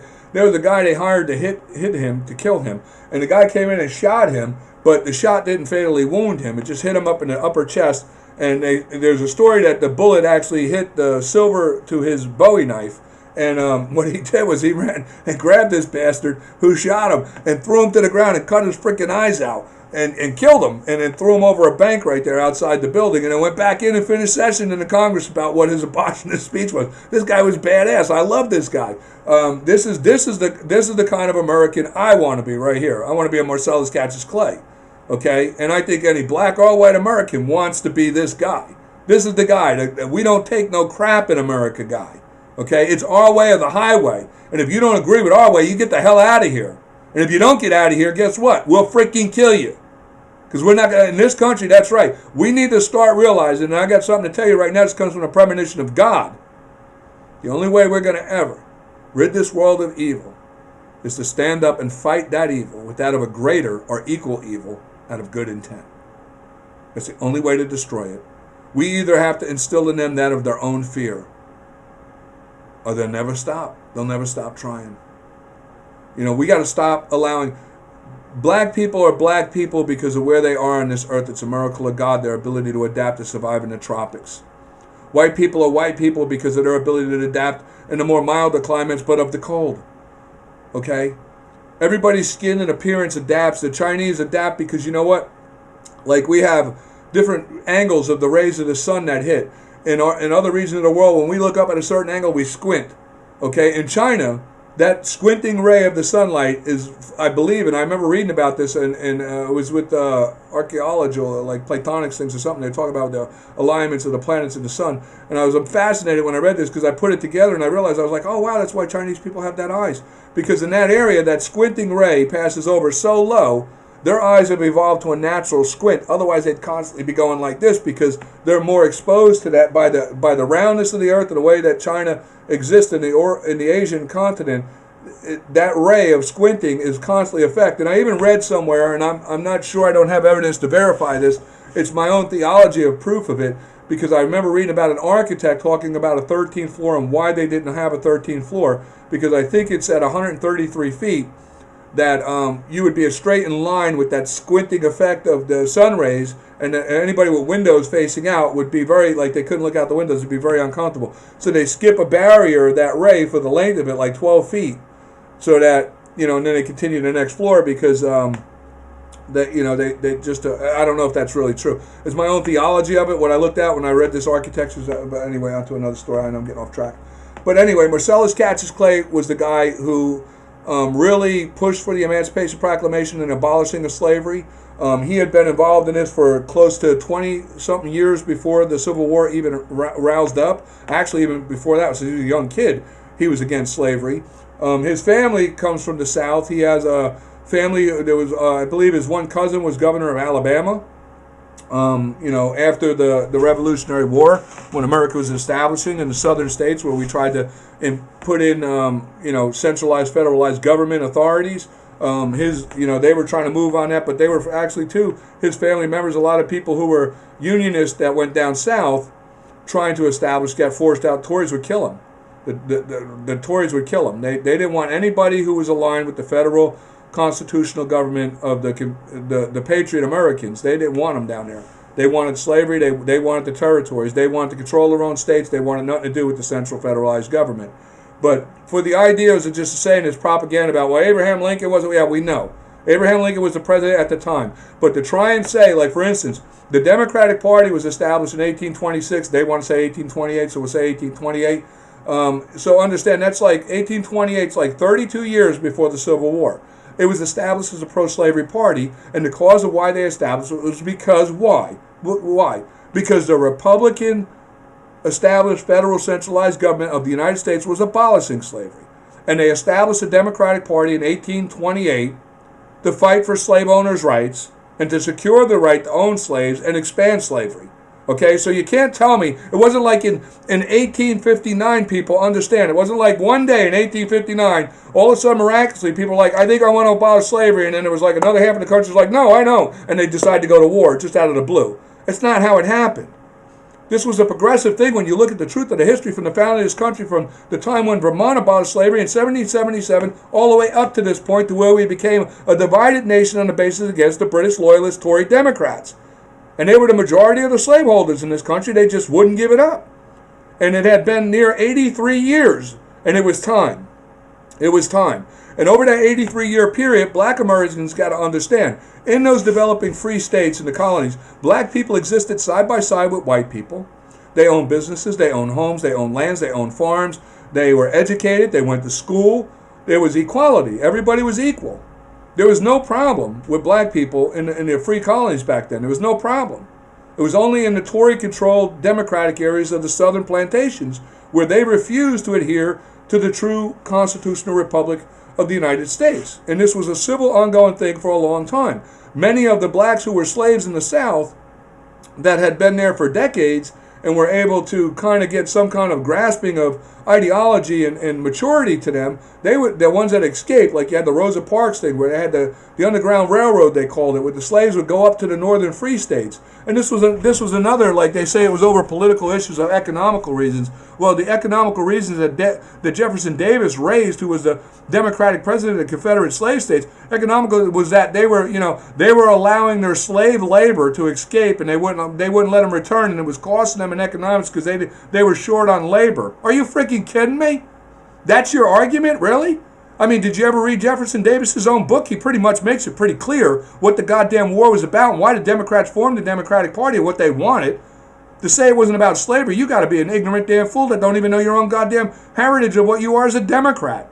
Any Democrat, any true Democrat, trust me, if you think Nancy Pelosi, Hillary Clinton, Bill Clinton, they know the truth of what I'm talking about. They 100% know the truth of what I'm talking about. Because, when you look at these people like Hillary Clinton, even right now, Joe Biden, Bill Clinton, and these people praised Robert Byrd. Robert Byrd was one of the biggest Ku Klux Klan recruiters out of the state of Virginia in our time now. This man just recently died, I think it was like in 2011. They gave eulogies like this guy was a god. Talked about him as a mentor and hero. Bill Clinton even had the freaking nerve. Go look it up. Bill Clinton's eulogy defending Robert Byrd's KKK time. They have a video on YouTube. I'm sure you can find it where he literally tried to defend the man for being in the Klan. Are you kidding me? Are you kidding me?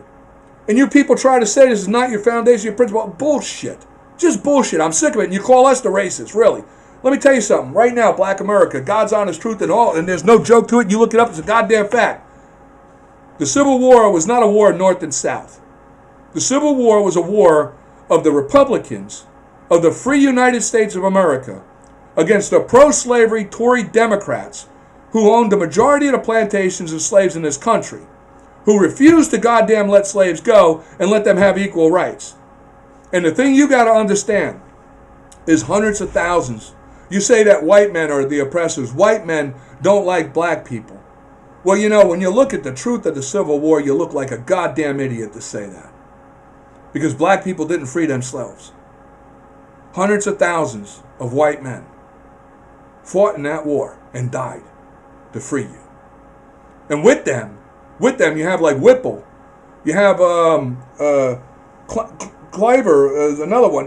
There's multiple Civil War black American heroes that were Purple Heart heroes.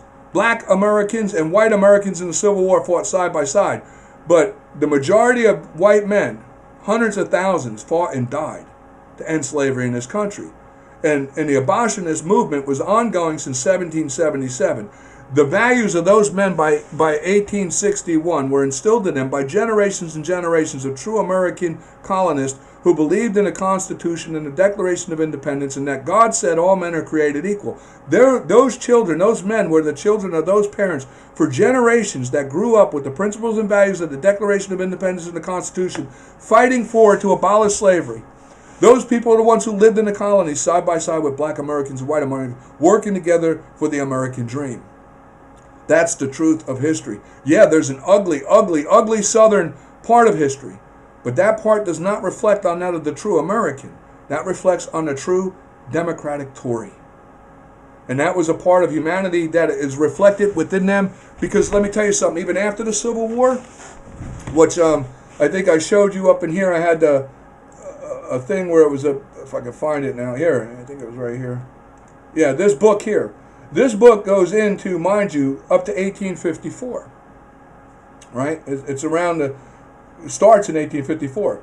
But there's stories in here, this book go all the way up to 1878, talking about, you know, the slaves. You see, the slaves were free here. Black American slaves were freed in 1865. White, Irish, and Scottish slaves and European slaves that were still in the mines over there in Great Britain weren't freed. They were still slaves, and they were still being worked to death in the mines over there. All the way up until, believe it or not, the late 1800s. All the way up to like 1891, before actually movements took place in Great Britain and Ireland and Switzerland to end the white slave trade over there in the humanity that was taking place with them. And, you know, that's what I'm saying. Like, you feel this. I get it with the black American, because I seen it in high school when they would talk about slavery, how, you know, it seemed so one-sided and how it made a black person. And I can understand that, too. I could get that. Well, if I was a black person in school and it was in the story they were telling was true, I would feel inferior. I would feel like, you know, wow, my people freaking, you know, you did that to us. And then you look over at them and it's like they all of a sudden look superior because it never happened to them. That's the way the blacks would look at white people, like, and then white people, even the white kids, I can remember in high school, because I raised that argument. I can remember, like, white kids who were actually somewhat, maybe ignorantly not knowing racist, you know, because they'd be like, well, yeah, you know, that's what happened to them because we were better. And, you know, I was the kind of kid that when I heard something like that, I tell them, you weren't no goddamn better. You know, because I even remember the one kid, his name was Mickey, he was Irish. I said to him, you think you were better? I guarantee your family was freaking worked to death as slaves right over there in Britain. And the goddamn compromise. And there was big arguments when I was in high school about this stuff with kids, and then even with the history teachers, because they didn't know. They didn't know. They don't teach this stuff in college. College, too, is propagated out to, like they say, his story. They tell his story. And you know, like I said in other videos, people want to say, well, I'm telling my story. It's like the same as his story. No, I'm going to tell you what. A lot of the things that I say to you now when I was younger, I didn't know. I didn't know. And there was a lot of things people said to me, and I was like, oh, really? And I just believed them. And then my belief on what they told me was my value system. And then in my own self-study and research and developing in time, I would be like, oh my God, what that person told me is wrong. You know, I would be like, this is not what I was told. And I was shocked. I'd be like, oh my God, you know, I believed this for all this time and this isn't true. But I had the self humbleness and Americanism of dignity. And God, you see, God's the truth. If I deny the truth, I'm denying God. I'm not a damn fool. I'm not going to deny God. When God gives you the truth, you accept and face the truth, or you're denying God. God's a God of truth. God's a God. The truth is the only thing real in this world. You want to live a real life. You want to have a real life and understand the real blessings of God and the real ability. Like me, I haven't accomplished what Donald Trump has accomplished. But from where I grew up in the ghettos in Newark, as a poor city kid raised by a single mom of a broken up family, I had my middle sister and my middle brother had to live with an aunt down the shore because we were too poor for the whole family to be together. Yeah, that's my life, And some people say, oh, and I'm not looking for a poor me, because to me, the way you grow up and the environment you're in, to you is a normal world. I wasn't like, oh my God, I'm miserable. It was just normal to me. I just thought that's the way the world is, you know what I mean? Till I grew up and I started to learn and I understood the difference. And that's what I'm saying to the black American in the ghettos. I was there, I know. I know what it's like. And being self-educated, not really going to school because I grew up in Democratic Newark. They didn't give a shit about white or black kids going to school. They just wanted everybody there to be stupid. Because that's what the Democratic Party wants, stupid people. But let me tell you something right now. If you're black and you're in a ghetto and you got a phone and you got ability, like here with a cell phone, and you can go online, you can learn the truth. You can research everything I'm telling you, and you can see that truth. And let me tell you, I don't care what color you're, black, white, yellow, red, green. I don't give a damn what color you are. You're an American. And there ain't nobody in this goddamn world can stop you from being who you want to be. Let me tell you something. I was a Newark ghetto kid. And I didn't really start going to school till I was like 13 years old. I was a troubled kid. If they tried to make me go to school, I'd get in trouble, get in fights, get thrown out, and because I didn't have time for school. I wanted to shine shoes. I wanted to make money. I wanted to be with my gang friends on the street. That's what I wanted to do as a kid. And I had issues even with my own family. As time progressed, but they didn't like me because of my city attitude or the way I spoke or I talked and my views. Because they had different views because they grew up down the shore with different people, and I faced a lot of issues, hard times, in most of my life as a kid. I can remember shining shoes, and I would see people who, black, white, and that's the other thing too. I remember like the guy who owned our building in Newark was a black Republican, and he was nervous that people in Newark would find out he was a Republican. But I can remember like he used to try to come and set an example, and I still remember this. He would always come on Sunday, dressed in his Sunday's best with the hat on, the cane, the walking stick, nice shoes. And I shined his shoes in Irvington every Sunday. I'd get to shine his shoes. And he always gave me a 10-cent tip, which back then was like $1. That was a pretty good tip. And I used to shine his shoes. He always had those brown with that white tip shoe, that leather out like alligator pattern shoes, really nice shoes. And, he did that to set an example for people to understand dignity, self-respect. My sister Diane and my sister Deb, remember, from him I wanted this purple suit that was in freaking Irvington Center. And man, I made a fuss out of this purple. I put all my shoe shine money and my mail run money in with my mom to get me this suit. I want this suit. And boy, I wore that suit. It was like that Easter I had the suit for that Easter. I was going to dress up. We used to call him Stinky. It wasn't because he was stinky like bad. He always wore this nice cologne and he smelled. So the kids, we called him Stinky. And I wanted to impress Stinky. I wanted that suit, boy. And I got that suit, and I tell you, I wore that suit all the time after. I wore that suit out. I think I wore that suit till it became rags. Every Sunday, I put that suit on to be like Stinky. So I go walk up the sidewalk with my Pro-Cat sneakers on and this purple damn suit I was wearing. Anyway, but, it's off track. But I'm just saying, I grew up that way. I know, and I also know the ugly. Okay, I know the ugly. I got knife scars on me from before I was 10 years old in knife fights, violent knife fights with kids. Because there was, in the city, it was, back then, it was hardcore. It was really hardcore. Like I say, I listen to these kids today, these freaking weak liberals. They talk about stuff. Let me tell you something. As a kid, there wasn't a weekend I can remember getting up on like a Sunday, going down to 34th Street Park or heading down toward the 34th Street pool or something if it was summertime, ditching through the alleys and running the fire escape and roof jumping, coming down and hitting an alley, running past a dumpster and tripping over some dead guy's legs who had his throat slit or something or was mugged or beat to death. I mean, it was a common thing every week. And if you look at the newspapers today, like the Newark Herald, they talk about the body count like it's like a freaking lottery up there. Well, this week only 13 bodies found this weekend. Because it was a common thing. And this was the life I grew up with. So I know the ugly that's going on, like with Chicago right now. And to the gang members in Chicago, I remember the stuff back when I was a kid. We had the issues going on. Like I had a lot of Black American friends. And of course, the white kids, we were all friends with the black. We didn't have a color, but our color was poor.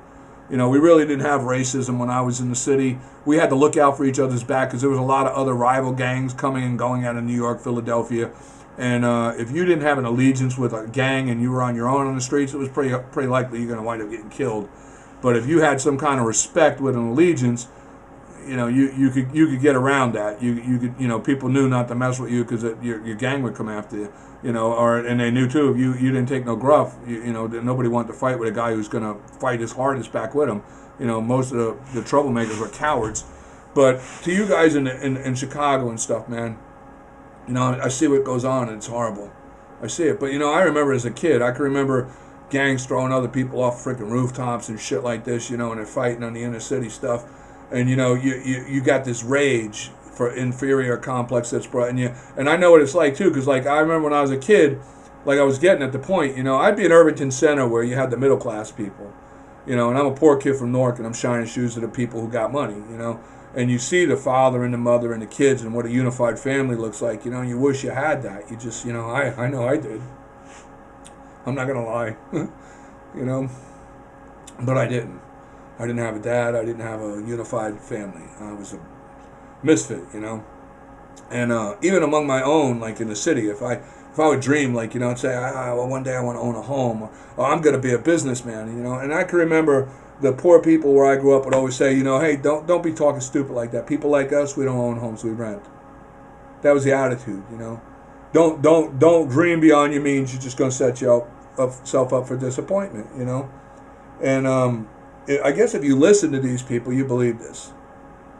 But, you know, in my life, I've gone back and I've seen people in the city, and you know, I think I've had good effect on some people, because I do to this day. I know people that changed their life, you know, and some of them they say, you know, they attribute it to me. I don't even want no credit for it.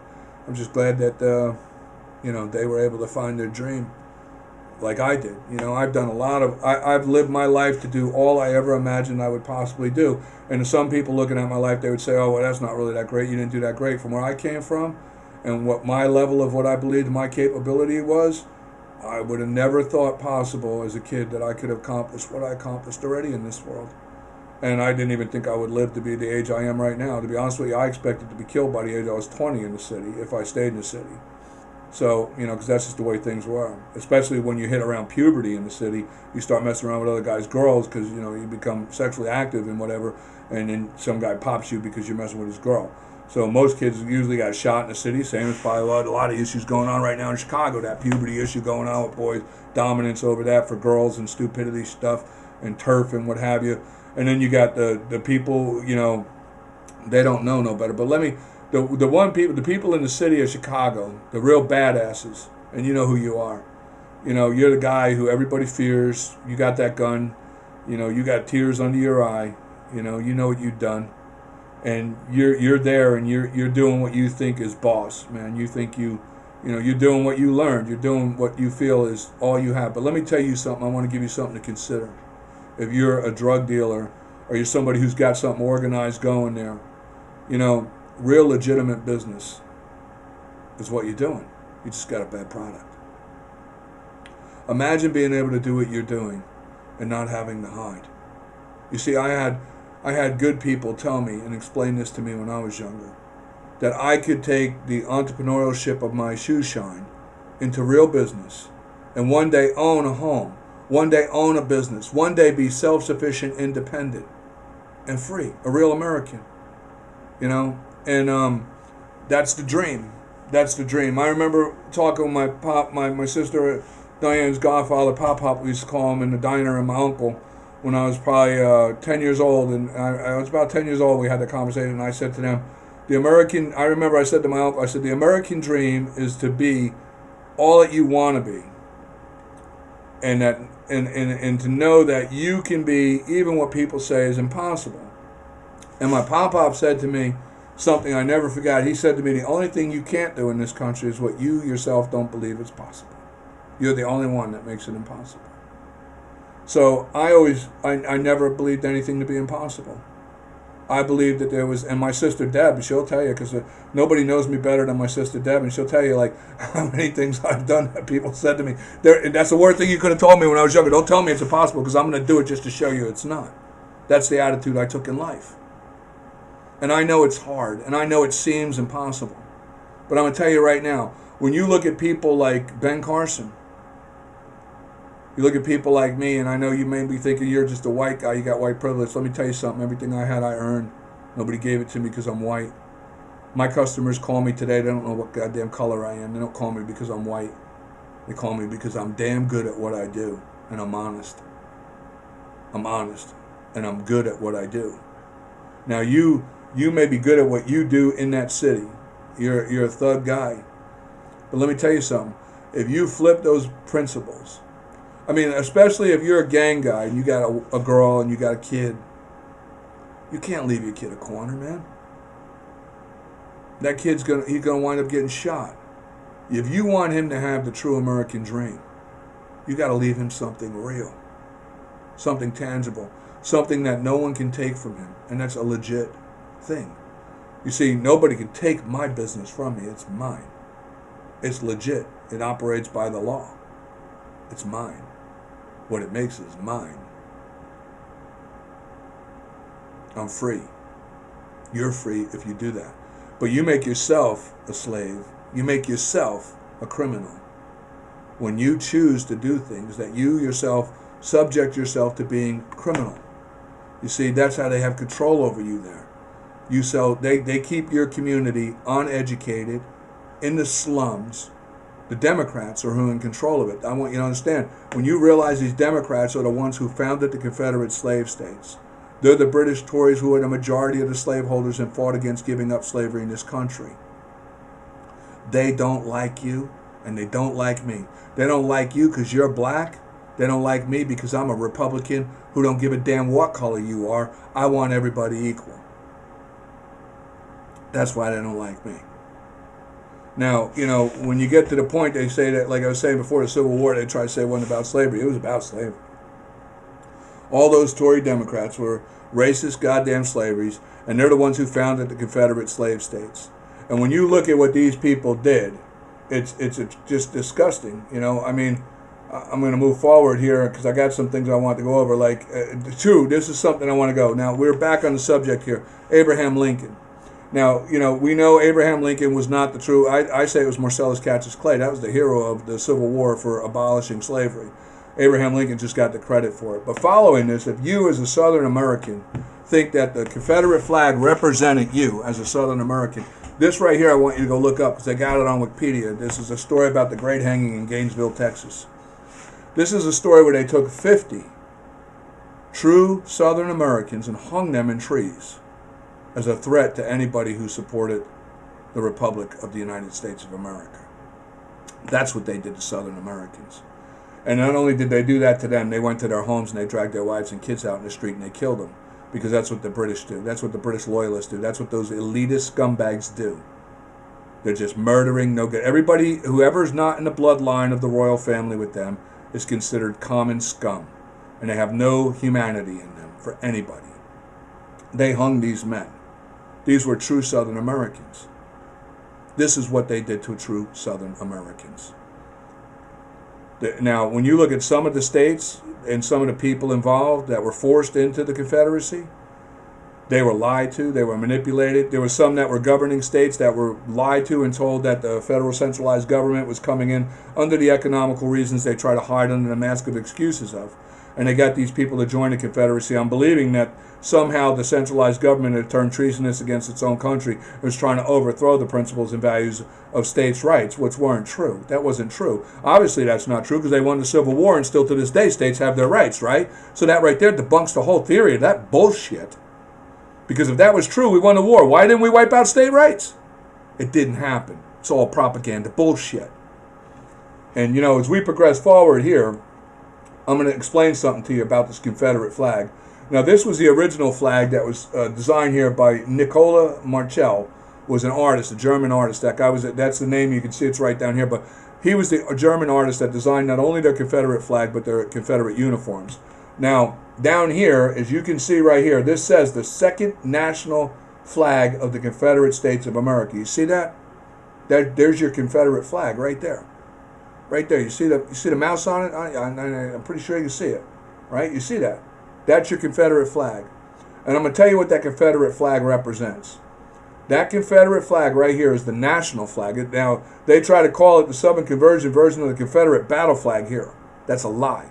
It was a national flag because right here is the God's honest truth. And you know how they know that's the truth? Because it was letters that were between Jefferson Davis and other heads of the Confederate Democratic Party and what they wanted for a design in that flag, because they didn't like the stars and bars, because the stars and bars aligned too much with what the colonists of the true Americans wanted.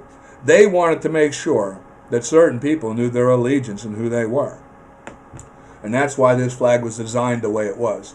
You see, this right here, this flag, people think there's these propaganda stories that the red represents the blood that was shed, the blue represents the purity, and the stars represent the original 13 colonies, as if it has something to do with America. And let me tell you something. If you believe that, you're believing bullshit. That's a lie. Those stars represent the slave states, not the 13 free colonies. That red background represents the loyalty flag of Ireland, and that blue cross represents the loyalty flag to Great Britain of Scotland. That's what that flag represents. And I'm not just saying that, I'm going to prove it to you. You see right here is the cross. This is the cross of St. Andrews. This was the cross of the Scottish flag that represented the loyalty flag of Scotland to Great Britain, of the British Tory loyalist. This is their X. This is not an X, it's a sideways tilted cross. It's the cross of St. Andrews, right there. You see it? So I'll have links for this. You can go read up on this, because even in here it tells you that this cross was represented on the Confederate flag. So you understand that this is the cross of the Scotland's loyalty flag, because the Tories were the elite royal family of the Scottish, the Irish, and the English, who the king had appointed as his governors and overseers of his lands. They were the special elitist scumbags. Okay? They were not Americans. They were not Southern Americans, Northern Americans. They were nothing American. They were elitist, British, loyal scumbags. Racist, freaking slavery-loving scumbags.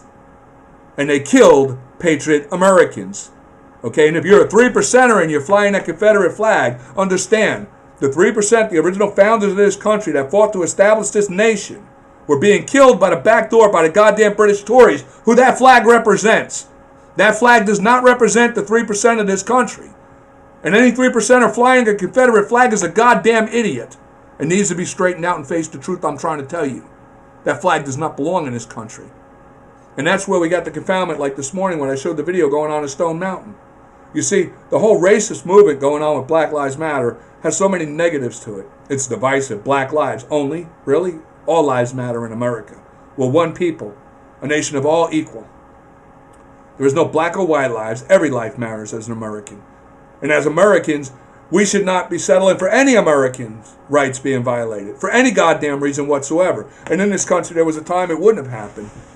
But the divisiveness of these people who are the cause behind everything that we're suffering this day are the same people who have been here since the time this nation was founded to this very day, doing the same thing they've always been doing, dividing us. Dividing us. A nation divided against itself can't stand, and they know that. We need to get back to true republic principles and values of what we established this nation. We need to hold this nation to the Declaration of Independence of what we founded it upon and our Constitution.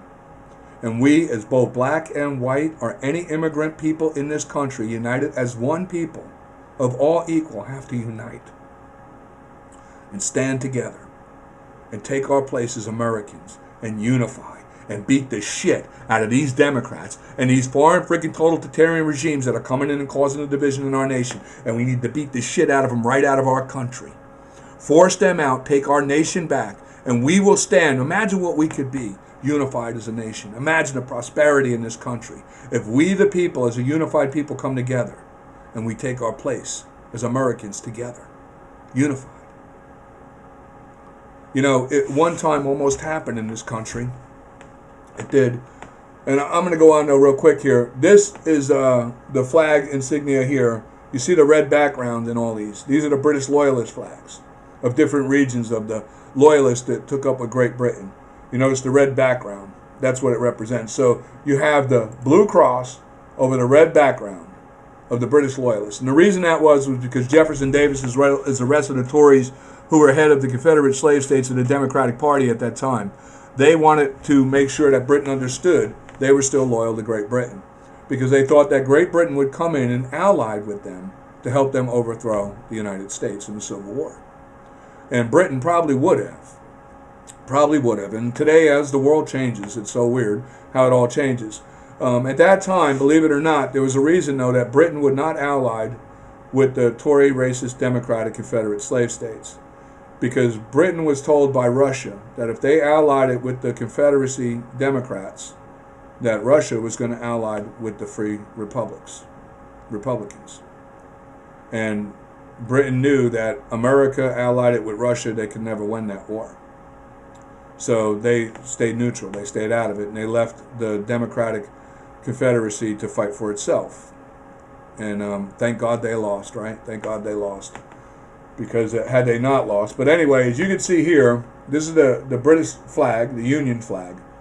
And that Union flag has the blue background because Britain had the red cross. Okay, and then you had the X here, which represented Scotland, Ireland, and the other clans that were royal loyalists, and how they blended it together to become that flag. And there's other flags, like you look here, like I was saying here, this is what's called the Union Jack. If you watch here, this little graphical taking place, you see how it's coming out to be the Confederate, not the Confederate, but the British loyal flag. And when you look at that and you see how this goes, understand that the dominance of the Confederacy was the Scottish Tories.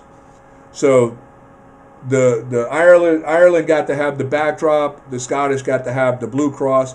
These things are known because the letters written to the German artist from heads of the Confederate Democratic slave states, they were specifically making sure that they wanted a flag, because they had the stars and bars at first. They had different versions that went along. They wanted to disassociate the stars and bars because they didn't want to be recognized as being a part of America. Understand this. The Confederacy did not like the flag that Nicol Markel, I think his name was, designed of the stars and bars because it looked too much American. They didn't want anybody to think they were American. They wanted a flag. They wanted their British loyalty flag of the Confederate flag. They wanted this. They wanted this that showed Britain they were still loyal to them as the Tory. So if you're flying that flag, you're a British loyalist, slavery-loving, racist scumbag. You're not an American. Because there's never, since 1777, these goddamn Tory Democratic scumbags have been killing the patriot Americans. You can see by what I showed you with the hanging right here, the great hanging. How it's Southern. Texan people are not Southern? Why would they hang these 50 Southern men if they were the true Southern Americans? Why would they hang their own? Why? Don't you understand? This is propaganda bullshit. And that propaganda bullshit goes along, because after we won the Civil War, we're going to touch a little bit on Lincoln and how these things progressed to where we kept the two-party system. Understand, after Abraham Lincoln with the Civil War, Lincoln had taken away the rights of any Democrat to vote in this country or hold government in this country. Okay, they were banned. And prior, the Tories were banned. The only way the Tories got to be able to come back into government was they changed their name and political status to be the Democrats. And the Democrats were allowed. And then now after the Civil War, we abolished not only the Tories, but the Democrats. But the big problem with that was that, with Abraham Lincoln's assassination, well, we had a problem right here. Andrew Johnson, this scumbag. See, Andrew Johnson is what's known as the father of freaking rhinos. This guy played a Republican, but was really a Democrat.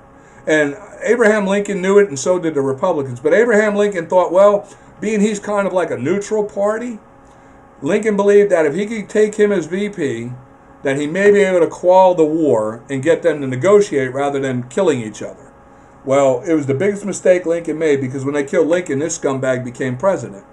And he reverted everything Lincoln did.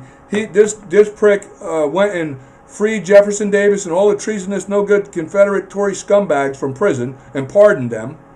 Okay, which led to them to be able to, and gave them back their rights to come back into the House and Congress, allowed them back their right to vote. You know, if you look at Andrew Johnson, he faced impeachment and 3 times public hanging. They wanted to hang this guy because they knew he was treasonous. But people in America at that time were so beat down already from the Civil War and were so sick of war because pretty much in 77, we were freaking fighting in war trying to establish this country. And at this point, we just wanted it over. His term was done. The next was, luckily, Ulysses Grant was a Republican. Things started to get back on track. And this is the sad thing. You see here, you had Grant was Republican, Hayes, Garfield Republican, Arthur Republican, and then Grover Cleveland. Mistake. But if you look here, we had this run of Republicans. Let me tell you what happened during that run of Republicans. And black Americans, you want to take a look at this. Most black Americans outside of Democratic-controlled ghetto areas, they know this stuff already.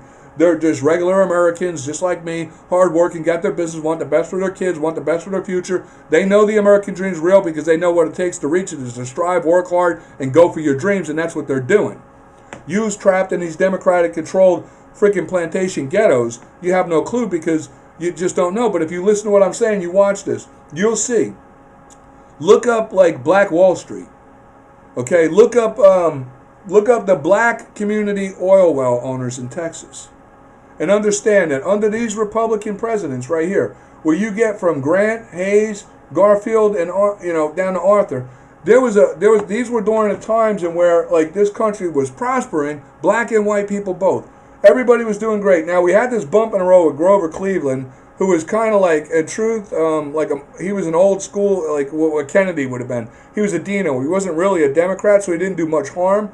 But he did enough to where, the influence of the Democrats kind of woke up the Civil War thing again, and people realized, no, we don't want those people in our government. And we went right back down to McKinley, who was a Republican, and then we went to Roosevelt, who was a Republican, and then Taft, who was a Republican. Now, this is important up to Henry Taft, because at this point is where we have the roaring black communities in America. By this time, there was equal ground between black and white Americans. You had Black Wall Street. You had there was communities in Texas that were striking oil at black communities, and they were rich, and they were out bragging about how many barrels they were making a day, and there was doctors, and there was bankers, and there was freaking business owners, and, black people were buying land and owning homes, and everything was going as it was supposed to go. But obviously, one thing we forgot from 1896 all the way to 1908, a Civil War, and who the Democrats faded again. History had failed to maintain its place in our minds as Americans. We forgot who the enemy within was. Amazing, because we seem to do this throughout history. You see, as history repeats itself when you forget it, it comes back to remind you. And that's what we did. We forgot history, and what we did was we made the biggest mistake we could have made in 1912. We elected this racist, no-good scumbag, Tory Democrat, Woodrow Wilson. This scumbag right here tore down the last 3 generations of rebuilding this nation and equalizing this nation as one nation of one people of all equal. This man, what he did, is the most evilest goddamn Democrat I can think of in history. I can't really say that. They're all fucking equal even. They're all evil, disgusting people in the Democratic Party. They're all equally evil. But this guy, in the time of when we had the roaring Black Wall Street, we had them striking oil, and blacks were pretty much equal with whites. I mean, it was at a point where in the nation, nobody looked at anybody as any different. When you read in the newspapers during the times before Woodrow Wilson, and you see the stories, you never hear of racial issues in that time. It's amazing because, like the history, I remember as a kid going to that point and reading things and seeing the paper and actually being like able to witness in people's diaries. We have diaries in the archives, and you read things, and you stop seeing anything about all these racial issues and slavery, and it's all gone. And it's just all about like what great things are happening in the country and how we're moving forward, and the advancements in the railroad and engines and motors and steam, and it's just about it's all about like just great things happening and good things. And racism kind of fades away until this no-good Tory scumbag Democrat comes along. Woodrow Wilson. You guys know who he is, right? Black Americans know. White Americans should know. This prick is the guy who revived the Ku Klux Klan in this country, which was founded by the Democrats, mind you. Democrats founded the Ku Klux Klan. Democrats founded the the Jim Crow laws. They were that's what I say when we go back under the issues here, where it goes back to the last Democrat right here at friggin' Cleveland. They started pushing that separate but equal bullshit again, and we started realizing, hey, obviously these people ain't changing. The big mistake we had, we didn't go back. We should have just dissolved that party and went back to what we originally were and what the Constitution consents to. A single form government of Republican only, that of the people. If we're divided and we have different political parties, we're never going to find a common ground to stand as one people. As one people, we can stand unified as a nation of one people. We can have different views and opinions about things, and we can debate those things. And we can reason with those things that come to a mutual understanding between us all. But never should it be about a racial issue, a color issue, an ethnic issue. It should be about principle and value issues. Things where we all agree that by the laws of nature, this is what should apply. By the laws of nature's God. What God obviously intended. That's what our legal system is supposed to be. It's not supposed to be one of statutes and penal codes and all this stupid shit, just like it was with Britain. This is how they gain control of us. And it shouldn't be one in where we even have minorities. How could you have think about the stupidity of one nation under God, of one people of all equal, right? But yet you have minorities. So now you start dividing the one people into minority groups. Now we're not one people no more. We're divided up groups. You see, and division is what causes the breakdown. You don't want to be a minority. If you want to have a say, you want to be a part of the whole nation. You don't want to be separate. You want to be a part of everybody. Because as a nation, each individual has a say and a consideration to where the nation itself considers every individual as one people. That's what we are as a republic. Divided as minorities, you can do. Like, look at the stupid thing that we're divided on, too. You have a minority of colored people. How stupid is this? So, just because people are black, there's a difference. Doesn't matter what they think, but I'll tell you right now, there is no difference. Because out in the real world here, there's great business. Black people as great as white business. Their color has nothing to do with their ability to conduct business. Their color has no ability to do with anything in their ability to reason with common sense and have good values and moral principles for their family and the way they raise their kids and the dignity they take in themselves. That has nothing to do with their color. That's an inner core of who they are in character as a person, a human, somebody who's in alignment with God and respectful and grateful of the life God gave them. It has nothing to do with their color. But yet, if such a person happens to have black skin, all of that greatness of their character is ignored. Are you telling me that's the way it works, huh? And the same thing with black racist people. So because I'm white, all my character statue of who I choose to be and define myself to be as a man made by God is ignored because I'm white? Really? That's stupid? Really? Are we that stupid? Let me ask you something. If you don't believe what I'm saying, I would tell you this, because I remember, this is God's honest truth. I'll tell you a story. I shined shoes out inside of a haberdasher shop on Market Street in Newark, and there was a blind guy who ran a paper stand right next to me, and he had the box there. This guy was incredible. You either he knew if you tried to jab him, like throw a button in there instead of the real money, he got you, man. And then too, I helped him out. I watched. I would look and see. But he was blind. Now, being I grew up in Newark, I spoke kind of like Newark City. So you couldn't tell if you were blind if I was black or white. My brother, I had one brother, hated me because he said black. He said I sound like a black person. I spoke black, and he was not from Newark. He was one that lived away from us down the shore. And he hated the way I spoke because, I sounded black. I guess I embarrassed him around his friends down there because I spoke black. I didn't give a damn. But, so this guy didn't know. He didn't know if I was white or black. And I remember one day, this is the guy's honest truth, this happened. And the haberdasher guy who owned the shop was Jewish. And everybody got along. Like, we would all stand out there and talk and, and hang out. They were, anyway, the guys, the butcher guy would come down and they would take little breaks, everybody on the sidewalk. But one day, some guy came along, and I remember he tried to jab the paper guy. He just tried to quietly slip a paper, and I banged him on the knee and let him know. That was my signal to him, let him know somebody's taking a paper. And he said, hey, put your change in, don't be walking away with that paper, And the guy turned around and, you could tell this guy was a racist. He threw some racial slurs at him and this, that, and everything. Threw the change in the bucket, and the guy, I think his name was Ian, he was worked at the haberdasher shop, came out, and everybody heard him yelling. This guy yelling at the paper guy. Well, after anyway, calmed down, he left, and the paper guy says to me, you see that right there? Don't ever trust a white man. And I'm sitting there and I'm thinking, I didn't know. I really didn't know. I was only like probably 8 years old. I didn't understand nothing about racism yet. I'd been reading a while and all, but I still hadn't really understood anything about racism because I hadn't really, I kind of like experienced. I was too young. I didn't understand it. And I said to him, what do you mean? And he said, oh, you just can't trust them white people. White people, they're no good people, this, that. Now, mind you, this guy's blind.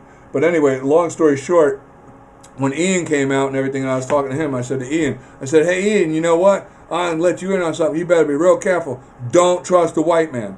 And Ian started laughing. He said, what the hell are you talking about?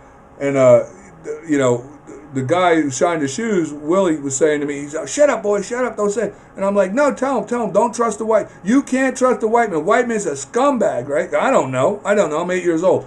And I didn't get that. I'm a white kid. I didn't get it at the time. But the moral of the story is, even a blind man can be a racist. I didn't get it as a kid, but now when I look back and I think about that story that day out there with the guy and how he told me, don't trust white people. And I was telling Ian at the haberdasher guy, you can't trust white people. And not realizing I'm a white person, I'm a white kid. And I remember him telling Willie, he's like, well, the freaking shoeshine kid's a white kid. That's Billy Christensen's little brother. He's a white kid. And when he went back in, Willie told me, don't listen to him. You're not white. And I'm like, okay, I didn't know. But I mean, like, I was a kid. I didn't get it then. But I look back now, it's hilarious to me when I think back about that. But it proves something, like I say, in the epitomes of God. God, in meditation on thinking on these things, God tells me to tell the proof and the point of lies in that the ignorance lies within the heart. That proves that even a blind man can be a racist. It doesn't come from what we really see. It comes from what we learn, what we're taught, what we're told, and what we lead ourselves and accept to believe. Because a blind man, how can a blind man know what a white or black person is? He's blind. He doesn't know what color is. And I realized in maturity, when I look back at what was Willie, how could he be racist? Pretty much, if you were a scumbag, you were white to Willie. And if you were a good person, you were black, even if you were white. To him, good and bad was black and white. You get it? I mean, and that's the truth, what it all really comes down to. I know black people who know me would probably never, I would hope they would never think I was a racist, and they probably couldn't imagine anybody saying I'm a racist. They could never look at me, I wouldn't think, and call me a racist. And I know them. I could never look at them and think of them as like some of these Black Lives Matter people or these Black Panther people. I know for a damn fact they're black racists. As well as I know looking at a Klan, some freaking Klan guy carrying a Confederate flag is a goddamn KKK racist. I mean, I know what a racist looks like. I can see what in that, but that's hate. That's hate. And the confoundment, like I say too, like this is a good thing that happened this morning. We look back, what happened this morning with the Stone Mountain. It was all over the Confederate flag, and there's a chance that the people carrying that Confederate flag, because I hear the black guy saying, "I don't hate black people," he doesn't even understand that flag. You see, he bought the propaganda from this scumbag right here, Woodrow Wilson. He brought the propaganda that flag represents Southern Americans when he doesn't, because he doesn't know the truth that it doesn't. He doesn't know that flag is actually the blue cross of St. Andrew and the red backdrop of the loyalty flag of Ireland's Tories. And that it represents everything of a loyalty to Great Britain and nothing to do with America. They don't know this. They're ignorant fools that believe the propaganda that this guy, Woodrow Wilson, who reestablished the Ku Klux Klan, he revived them in his time in 1915. He showed the movie, The Birth of a Nation, the Ku Klux Klan, with all the Democrats in the freaking White House. And, and you got to understand the truth of the history here with these Democrats, because let me tell you what happened after that. After that, those racist, no-good Klan, son of a bitch, and Tory Democrat scumbags felt that because their president was a Democrat, they could do whatever the hell they wanted. And no matter what us Republicans tried. But they did. They held the House. They held the Congress. They were the majority. They had the presidency. And this guy would do shit to stop them. It didn't take them but, I think, 3 days to burn out the entire Black Wall Street. They destroyed the whole entire community. Killed hundreds of people. And they did the same thing in Texas. They did the same thing in Florida. In Florida, there was a big community of orange grove and farmers. They came in and they burned them the hell out. They just went on a rampage like the Ku Klux Klan across the country. This was the time of where the thing they talk about, the burning crosses and the oppression from the Ku Klux Klan. It wasn't the Republicans, you goddamn idiots. These were the Democrats doing that. Republicans were trying to harbor the blacks and help them. We were doing all we can. The country was doing fine until this scumbag came along and ruined it all. And it was the Democrats. And then they followed through with the Jim Crow laws again, and separate but equal, and segregation, and all this stupid shit. You know, and it's just insanity that people don't understand the truth of what took place. And I'm telling you right now, if you fly that Confederate flag, that's what you represent. You know, if that flag represents slavery, inhumanity, you know, and not just the black people. Look what, like I said, look what they did to the Southern freaking Republicans down in the Great Hanging in Gainesville, Texas. Okay, it was a white or black. These people were inhumane, elitist scumbags who thought they were better than everybody. And if you're flying that flag and you think you're an elitist scumbag, I got news for you as an American. I'll bust your ass. I'll bust your ass. Civil War comes and you got that flag. You know what you're getting from me? A bullet in the fucking head. I'm not playing games no more. I've had it. I understand reserving our history. But we need to reserve that history and truth. And black people got a right to be upset about that flag. I'm upset about that flag. I know the truth. I don't want that flag. That flag doesn't represent my character as a 3%er. Because those bastards killed me. If I was a 3%er in the founding of this country, they were killing the original 3%ers. They were fighting them from the back doors. Britain was fighting them from the front door. They're not our goddamn brothers in arms. They're not Americans. They were treasonous goddamn traitors from day one, and they still are this day, those Democrats. They're the same treasonous scumbags they were then, they are right now. Look at the shit they're doing in this country. Let me tell you something, and I'll prove it to anybody who wants to say it, okay, wants to challenge me on it. On the founding of this country with George Washington, there's several things we knew about this world. We do not agree with or adhere to or allied with totalitarian regimes. And when it comes to the Islamic slave states, and that's what the hell they are, the Islamic slave states, these people were the biggest slave freaking country in the world, and they still are to this day. In this very day right now in the Islamic Muslim states, they have black and white Christian slavery still going on in this goddamn day. And that's a fact. But let me tell you something that George Washington said about those Muslims. He considered them the enemies of mankind. And he said, and I quote, "If we ever evolve a military strong enough, we should wipe those enemies of mankind from the earth." Okay? They were not welcome here. There was never a mosque in this country until 1930. I think it was 1931 under democratic rule. Of course, they allowed this. Okay? They allowed totalitarians to come in.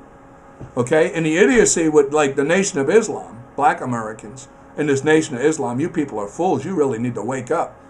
I could do another video on that. And if you want to eye me or something on my Facebook and we'll talk about the truth of it, I'll show you something you will not, I guarantee you they didn't tell you, on how stupid, one, Muhammad Ali was to even become a Muslim, and two, you don't realize Muhammad was a white man who was a racist. He's the father of racism. So, I mean, there's a lot in history that people need to learn the truth about. Because, you know, you look at the black communities right now in the ghettos, you kids, you young kids right now in the city, you're blaming everybody. You feel like your life is oppressed and everybody's attacking you. One, you don't know statistics or fact. Let me tell you something. White people are just upset about what goes on with the police because twice as many white people get killed unarmed by the cops than black people do. And that's a fact. That's a fact you haven't even considered, but it's a fact. Okay? We don't want it either, but we don't go burning our own damn communities down over it. We're trying to find a way to get it resolved. And you know how we could get it really resolved a lot quicker? If we unified. If we unified. Okay? And you can't blame outside your community for what the hell's going on here. You elect those Democrats. Who the hell's controlling Chicago? Who's controlling Atlanta in these bad areas? What districts? All these districts where ghetto, poverty, no economy, drug-infested, alcohol-infested, abortions like crazy going on, fatherless goddamn homes, crime through the roof. You're killing each other at alarming rates. And who's in control? Are the Republicans in control of those communities? I don't think so. I don't think so. How the hell is it Republicans' fault? And it's been deteriorating like Newark, where I grew up today, is forget about it. It's disgusting. When I was younger, there was some values and morals. I can remember black, white, didn't matter. They'd sweep the sidewalk out in front of the buildings. They tried to keep the hallways clean. We would mop. We would clean our own buildings. We wanted a decent place to live. Today, Everybody's lost any values, no morals, no values, no dignity whatsoever in those goddamn. It's a rundown, deprived, alcohol-infested, freaking drug-infested, low-life scum freaking ghetto. And that's the way everything under democratic rule turns out. And the only people who keep electing these idiots out of these democratic-controlled plantations are the people who are living there on welfare. You settle for the bare minimum life will give you for free. Because that's all you know. It's generational at this point. They've been doing it for 50 years. I watched it. So now you got the daughters of the former mothers. This is all they know. And all they know is they got to hold on to that check. And they got to take that bare little food stamp thing that they get or their little EBD cards or whatever. And, every year the Democrats come in threatening the Republicans going to take it from you if you don't vote Democrat. And these idiots keep voting and shit keeps deteriorating. You think they care about you? Let me ask you something. They've been in control of Chicago for 50 years now. Democrats. Where has it ever improved? It's only progressively over 50 years gotten worse. Same thing with Newark. Same thing with every Democratic-controlled district, like Nancy Pelosi's district. The homelessness is through the freaking roof. It's outrageous. These people don't have a chance. And the education system, even with Kansas Owen, she knows, it's like freaking 90% illiteracy rate. The schools are more like freaking prep school for prison than they are freaking schools. You got barbed wire, metal detectors on the goddamn schools in the Democratic districts. Are you kidding me? Are you kidding me? And then you want to come out of the Democratic, because let me tell you something right now. I don't think you understand in the ghetto. This is not a black or white issue. And outside your ghetto, black and white people are unified out here. Okay, we're working class, business class. We own homes. We got property. We devoted our life to building what the hell we got to give our kids better, black or white. We're not going to have your asses come out here acting all ignorant because your dumb asses elected friggin' Democrats who keep you trapped in poverty and friggin' insanity with crime and drugs and every goddamn thing there and abuse with the police. Then you want to come out and blame us? You got a right every year. There's a Republican tries to run, but you don't elect them. You keep electing these damn Democrats because you're ignorant fools who just want to get a bare minimum life will give you off a welfare check. Meanwhile, the poverty and the economy is so bad and the education so bad, the only career you got to hope for is a goddamn drug dealing career on a good corner. And that's everybody else's fault, right? Let me tell you something. How many of you stepped foot out of that goddamn city? I left that damn city. When I seen there was a world outside, and I knew that, everybody there told me you can't own a home, you can't do this, you can't do. Outside there, I found out I can. How many of you, really, if you're going to sit and you're going to say Black Lives Matter and you're oppressed and you're this and you're that, what have you yourself done to better your own circumstances? Honestly, I'm asking you straight up honestly. Go look in the mirror. What trade have you taught yourself? Because everything I know, I taught myself. You see, my mom didn't have money to send me to college. I had to learn myself, and I taught myself everything I know. And there's no damn excuse why you can't. Libraries are all over the place. And don't give me that shit about, nobody's going to accept it. They accept it with me. What the world accepts is one thing. What you accept of yourself being is another thing. You're the one who decides who you are going to be in this world. No matter what your damn color. You talk about prosperity and business. Let me tell you something. As an entrepreneur myself and a man who's established my own way in business my whole life, both the black and white people I know in business, the whole racial issue is blown apart by the facts of the truth. What if you own a mail order business? Do you think people won't order your product because before that do you think white racist people actually are like, well, you know what, Millie, before you buy that mop on that mail order ad, I want you to find out if the owner of that company is black. Well, if you're a black mail order company, nobody knows what color you are. Matter of fact, if you own a franchise like a Burger King, McDonald's, how many people do you think walk into McDonald's and are like, hey, before I get that Big Mac, I just want to know who owns this place. Is it a white guy or a black guy? It doesn't happen. It doesn't freaking happen. So if you own that franchise, you're rich. You got it. And nobody even knows what color you are. Nobody gives a shit. You buy stocks and those stocks go up. Or you trade stocks. Or you become an investor in mortgages on the secondary Freddie Mac market. Nobody knows what color you are. Nobody gives a shit what color you are. You feel that way because that's what you've been told. No different than I felt that way when I was a kid, and that's what I was told. And I was white because that's what you're told when you grow up in a poverty section. That's all you know. You're limited to the vision of seeing what you see, and all you see is poverty. And when you look outside that area, just like me, when I look outside that area and I say, hey, there's people in Irvington, they own homes. How come they don't live in apartments? People say, well, people like that, they got it different. They're better off. They got it different. You don't have it like that. Well, if I believed that, I'd have never been a homeowner. But let me tell you, I've owned many homes in my life. Most of my life, I've never rented from anybody. I've owned my own home. And I've owned my own business. I work for me. You know, I'm free. And it's not because I'm white and I got white privilege. It's because I won't settle for any less than who I am. God made me a man, no matter what goddamn color I am. And trust me, there's men out there like you look back at like Famous Amos. Look at some of the actors, some of the people. Will Smith, look at how rich these people are. You know, and Will Smith, I got to say, in all his movies, he will not, as far as I knew, and I read this somewhere, and it's true when you look at his movies, he never makes anything in his movies about a racial issue because I don't think the man believes in racism. Because he understands that the success of any man comes truly with his own self-belief. And that's the truth. You know, you are what you decide to be. And if you choose to be a thug, no good drug dealing or pimp, friggin' worthless piece of shit in the ghetto, you chose that. Because your feet are where you lead them. Your feet are where, yeah. You know, when I left the ghetto and I went out and even in my life, trust me, I left my family behind when I was very young and took off 1,200 miles away here to Florida from New Jersey. And my family could not help me. I was on my own since that was it. Since I was like 20 years old, I'm on my own. You know, I'm doing my own thing.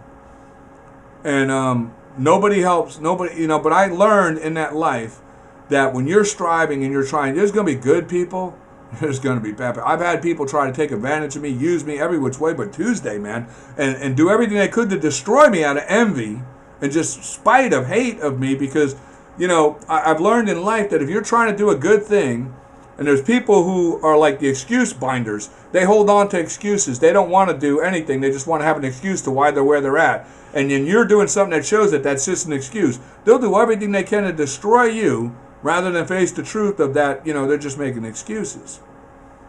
But I'm telling you, it doesn't matter what color you are in this country. If you're good at what you do and you're fair with people and honest, they don't give a damn what color you are. You're going to make it. But being a racist, like right now, I mean, you're just helping the Democrats destroy your chances in the future, and that of all people of Americans in the future. These no good piece of shit Antifa white racists and Democrats are making it hard for all white Americans, and all Black Lives Matter racists and these freaking Black Panthers are making it hard for all black Americans because you're the thing that's creating the distrust. You're the thing that's creating the division. You're the thing dividing this nation. You're the thing aiding the goddamn enemy. And I got news for you. Civil War comes out, you're going to have to fight true Americans, the black and white and immigrant. Because we're done with this shit. We're done with it. And when it comes down to it, trust me, it's not going to be about color. It's going to be about ideology and character of person. And I think outside the ghettos of the Democratic-controlled districts, us true Americans know damn well who we are. And we ain't playing games. When the shit comes down, trust me, you ain't all that badass. You ain't all that badass. Because I'm going to tell you right now in the ghetto, things I learned in life. When you got people walking through there and you act all badass and you think they're punk pussies, they don't walk away from you because they're a punk pussy. They walk away from you because they're responsible, man. They got a job, they got a family to take care of. And your little worthless scumbag ass ain't worth kicking and going to jail for and putting their family and kids out on the streets because they're in jail and can't work and take care of them. That's the only reason they humble down and walk away from you. If they didn't have that threat in their hands, if the law wouldn't come in and interfere with them and you give them shit when they walk by, any true American will whoop your goddamn ass in a heartbeat, trust me. You have no idea. That's the other thing you'll find out. You come out in this world, you better come humble quick. Because people ain't playing out here in the real world. Where the real world, where real shit goes on and people are doing real things, a black or white man who's worked his whole life to get what he's got and you come in trying to mess with that shit, trust me, you're going to find out real quick how fast you get your ass whooped. And if you want to pull out weapons, believe me, every one of them's armed too. They'll shoot your ass in a heartbeat. They ain't playing around. Click a switchblade as quick. I know I will. I'll click a switchblade, take you as quick as goddamn possible. I ain't playing around. I got grandkids and kids to take care of. I ain't playing around. I work my whole damn life for what I got. You want to come out here and try to disturb my world? You damn well believe I will cut you down like the goddamn enemy in a heartbeat. Not goddamn playing. But I don't want to do that. Because I know the only reason you're the way you are is because you've just been deprived of proper education and you don't know. So I'm giving you leads. I'm giving you breadcrumbs. Go figure out the damn truth. Look at what I'm telling you here. Figure it out. And wake the hell up. Because I'm going to tell you what, that's the greatest fear. if you listen to me and you wake up like Candace Owens woke up, or like Terrence Williams woke up, or like Henry Davis is awake, who sees it and understands the truth of it, people who took the time to look into what I'm saying and they're like me or like them and they're like, holy cow, we've been lied to, and they see the truth. You know what the Democrats fear? Because you guys will rouse shit up. You got nothing to lose. You're the most dangerous people in the world. You got nothing to lose. And the Democrats keep you trying to focus on us. The people who ain't done a goddamn thing to you, the Republicans. We ain't done this to you. Democrats did this to you. Democrats are in control of your city. Democrats are the ones who ruined your ghetto. Democrats are the ones who insist on a crime, broke down your education system. Democrats are the reason you're pimping your daughters out and you're drugging up your children and shooting each other and you got no hope. Democrats are the ones who did this to you, not Republicans. And when you wake up and see that, that's their greatest fear. Because then you'll turn all this violence toward the people who are really responsible. And you want to know what? You know what's really scared for them? When you do that, and we, the Americans, see you doing that, and that you're awake, we're going to be unified in that. We're going to be unified in that. And when we see you wake up, if you listen to me and you wake up and you see that truth, when that unity happens, we will eliminate racism in this country once and for all, and every goddamn racist Democrat along with it. We will remove it from this country. You hear me? But divide it, we can't do it. And especially out of ignorance, when you look at like how you guys are acting a goddamn fool. You're out there representing the Democrat, voting for the Democrat, tearing down Democrat statues and don't even realize you are with the enemy. You are with the goddamn enemy. You're the one who keeps the enemy in power. So please, just listen. Because we can end this unified. It will never end divided. Look at the last 50 years. Look at since this nation found. Every time, like how good we were doing up until this scumbag Democrat Woodrow Wilson came in. And then too, they try to tell you when you get up to the area here where you had Kennedy, and Kennedy was what I like to call a Dino. He was a Democrat name only. He was a man, because when we get up to this point in 1960, again, we had forgotten history. Obviously, we forgot about, Woodrow Wilson, and we forgot about what these people did. Because the Republicans had gained control for a little while and straightened things out. And as quick as things come, it goes, we forget. And we go ahead and we start electing it because they had a good Democrat to put up. You see, he was a Dino. A Dino's a Democrat name only. He really didn't understand either. He was educated under the propaganda that the Democrats are the liberal good people. He was lied to because you know what? Democrats, they twisted history. Woodrow Wilson started twisting history then with all this propaganda. And he changed it too from the truth, because prior to Woodrow Wilson and prior to the 1900s, everybody knew the war was Republican and Democrats. It wasn't until the 1900s they started calling it a North and South war. It wasn't until 1915 after Woodrow Wilson, with the revival of the Ku Klux Klan, that the Confederate flag went from being the national flag of slavery scumbags to being, oh, that's just a battle flag. It's a pride, a symbol of Southern pride and dignity of the Southerner. Bullshit. This is all bullshit. It's fantasy bullshit of lies. Propagated lies so that the Democrats, just like the Democrat-Republican Party, you show me one time where, in any of the letters between the time with Jefferson and Madison, that they ever mentioned Democrat-Republican. Show me where. I read them. It don't exist. It's bullshit. There was never no Democratic-Republican Party. One, Democrat and Republican are opposites. There's no way there could be a damn Democratic-Republican Party. It's idiocy. The propaganda and the bullshit these people start, and people buy it because they're just ignorant. Because you got people who think they can trust the government. They they wouldn't lie to us. These people got their paper brains from the colleges. The Wizard of College gave it to them. Let me tell you something. That's all it is, a paper brain. A bunch of educated idiots buy this stuff and believe it. Look at the school system today. You got teachers leading Antifa. They don't even realize that they're following the propagation of that of Marxism with communists like Nazis. These teachers have been indoctrinated. They can't see it. They can't see it because some people have common sense. Some people don't. Obviously, a lot of people don't.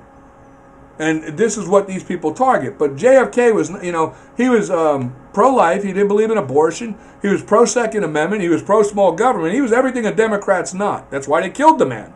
That's why they killed him. They killed him the same reason they killed Lincoln. Because they wanted this guy, Lyndon B. Johnson. That's who they really wanted. Lyndon B. Johnson. You know why they wanted Lyndon B. Johnson? Because that man was a Klan member in Texas. We know that from FBI investigations now opened up from the John F. Kennedy file. Yeah, he was a Ku Klux Klan member in Texas. And he was best friends with Robert Byrd. Robert Byrd, one of the Ku Klux Klan's biggest recruiters out of Virginia, longest standing Democratic congressman ever in the history of this country, Robert Byrd. And he was a Ku Klux Klan member. That's the one I was talking about earlier, that Hillary Clinton called her mentor and hero. Bill Clinton tried to defend his Klan era. This guy and him were like brothers. And if you go to Snoops, because I know I had Snoops disputed my thing about saying when he said that he used a derogatory term, the N-word. He said, I'll have those N-word voting Democrat for the next 200 years. And of course, Snoop said that's unfounded. They didn't say it wasn't true. They said it couldn't be proven. Well, I know me and other true Republicans, we insisted that they have to question everything of what was said about the man and put it underneath. So go to Snoops and see if he said, I'll have those N-words voting Democrat for the next 200 years, and then read under it and see. And after you read under all the racialness of this guy, you tell me he was your civil rights friggin' president. You a goddamn idiot? Because you know what? From this guy forward is how you wound up where you are right now. This man embraced Planned Parenthood, embraced the whole eugenics idea, and he was all on board with the Democratic plantation thing to trap the black minorities, because you idiots went for it. You accepted yourself as a minority and broke away from the country and went into a majority rule party. How stupid is that? You're a minority in a majority rule party of Democrat, elitist, racist, scumbag, Tory, slave-loving freaking Democrats. That's who's really in. That's who they make a mockery of you. I got to say to myself, like, how easily manipulated are you guys? You took a free handout welfare check and enslaved your people in the Democratic plantations, and you're blaming us, the Republicans.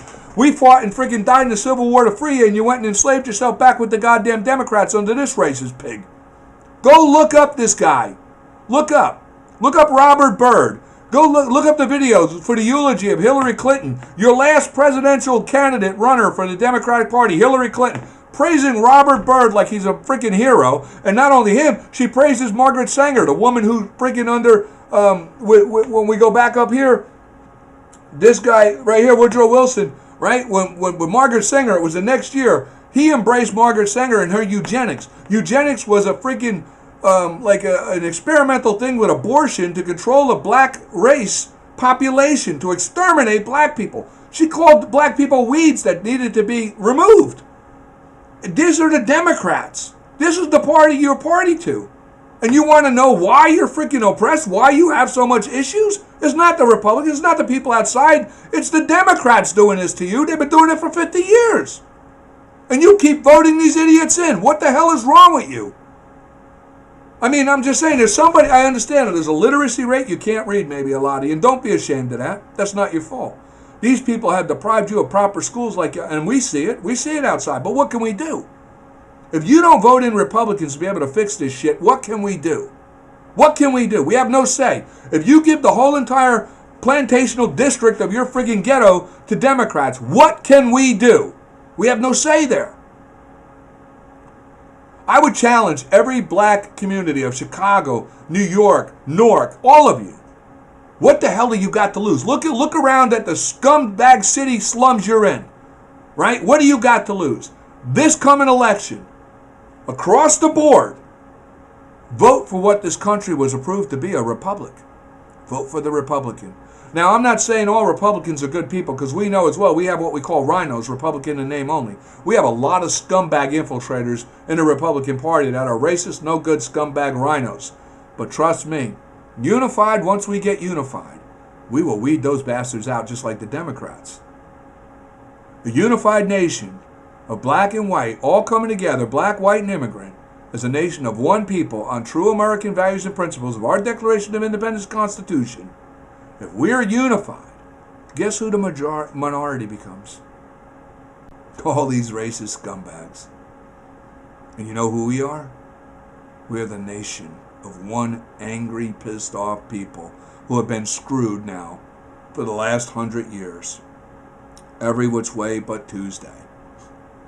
Divided, deprived our freaking dream, our freedom, all of us. And even me, I've accomplished most of my dreams. But I still have the barriers of all the issues that they place in my way that inhibits me from going further. And as well, many other people, white and black, all of us right now, who have worked decades of our life to get where we are at threat now because of all this shit with these Democrats. And you want, I'm just saying, we're all angry, trust me.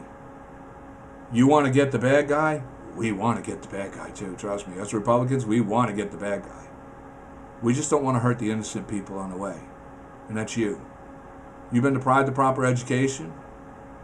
You have been clearly deprived of your liberties and your freedom and your rights. But, in truth, it's out of ignorance of your own doing. You put yourself in that own position. And in some ways, some people, black and white out here, we don't have no compassion for you because we come from there too. And our feet are where we lead us. But we also have to recognize too, not everybody has the common sense, reasonable sense to see beyond the sidewalk that can lead you out. And that's the person that needs the proper guidance and can't get it because they're under the guidance and direction of these scumbag Democrats. And for you, there has to be compassion. There has to be a level of mercy. There has to be a gracing. And that's what I'm trying to do, is give the hope for that gracing. Because I'll tell you what, if things get to the point where the shit comes down, there's going to be no discrimination between who's the enemy and who's not, and who's got to go and who don't, and who's going to die and who's going to live. It's going to be one hell of an ugly war if we break into another civil war. A lot of innocent people are going to die. Now, I'm not saying we don't need a civil war to clean this country, but a unified nation with a civil war against the right people. Yeah, the right people. The right people need to be removed from this country and never ever allowed to take power in this country again. That Constitution under Article 4, Section 4 only consents to one form of government, a republic. And to all Americans, I'd like to remind you that a republic is of one people, of all equal. There is no color. Every individual person is as important as the next, as an American. And as Americans, we are all important and we all matter. That's the goal. That's the goal. If we can find that unity, and we can unite and wake up. These kids are blind in these ghettos. They're blind. We need to tell them the truth. If we can reach that unity, we can resolve all this. And this November will be a landslide for a change in this country. It's well overdue. Well overdue. And forward could be great. Could be great if we can accomplish the goal. But I'm going to leave off with that, and I thank everybody for their time. I hope every true, proud Southern American takes the time to consider the things I said about the Confederate flag. Do your research. I believe many of you are true brothers and Americans. I would hate to meet you on the field and have to put a bullet in your fucking head, really, because I know your heart. But, if you're flying that flag, I'm not taking the chance. You know why you're flying that flag. I can't distinguish between a true Democrat and an ignorant one, and neither can any other true patriot American. So please take the time, do the research, and know who you are as an American, and know the truth, and put down this childish stupidity of like superhero childish stuff over a flag. That flag is not an American flag. Does not enough representation in American. It's a goddamn British loyalty flag from the Tory Democrats who confounded the many Southern Americans. They were confounded into the Confederacy. Most of them were forced into the Confederacy because, like they did in Gainesville, Texas, if you didn't do what you were told and come up with allegiance, they hang you, kill your wife and your kids out in the street, burn them alive. That's what they were doing. They were tormenting people to have to, people feared. You see a man get hung, and then you see them go to his house and drag his wife out and his kids out and light them on fire and burn them in the streets. And then one of them come and say, "Are you with us?" What are you going to say? Because if you say no, what's going to happen? You're going to be up there swinging in that tree next to that other guy, watching your kids and your children get burned alive in the streets, because that's what these bastards did. Is that what you represent? Is that what you are? Because that's what that flag represents, those scumbags who did that. Those scumbags who hung them 50 men hung hundreds, thousands more after, of true Southern Americans throughout Georgia, Alabama, Louisiana, Texas, Georgia, and up North Carolina, South Carolina. They went into every freaking Republic Unionist community that they knew, and they hunted the true Southern Americans that were in alignment to the true American principles, and they killed them. Is that what you would do? Because you see, if you know that, and you're holding that flag, you're my fucking enemy. You understand me? You're not a 3%er. You're not an American. If you understand what the people who honored that flag, in truth of understanding what that flag represents, you understand that and you fly that flag, you're my goddamn enemy. You're not my brother. You're not an American. You have no place in this goddamn country. And you will be purged. You will be purged. You true Democrats who understand what you're doing, believe me, there's a war coming. And you won't win. Just like last time, you will lose. You will lose. And this time, we will not make the same mistake we made.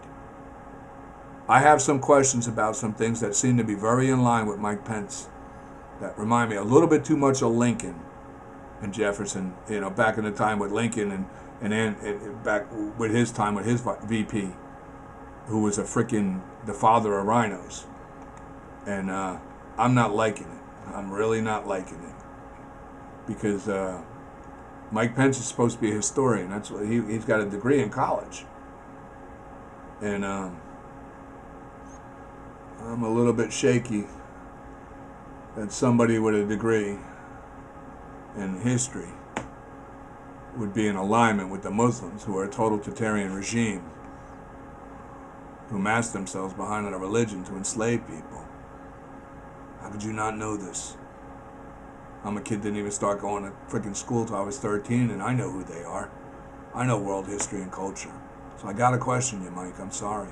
I don't question Donald Trump. I do question you, Mike. You see, I'm a Republican.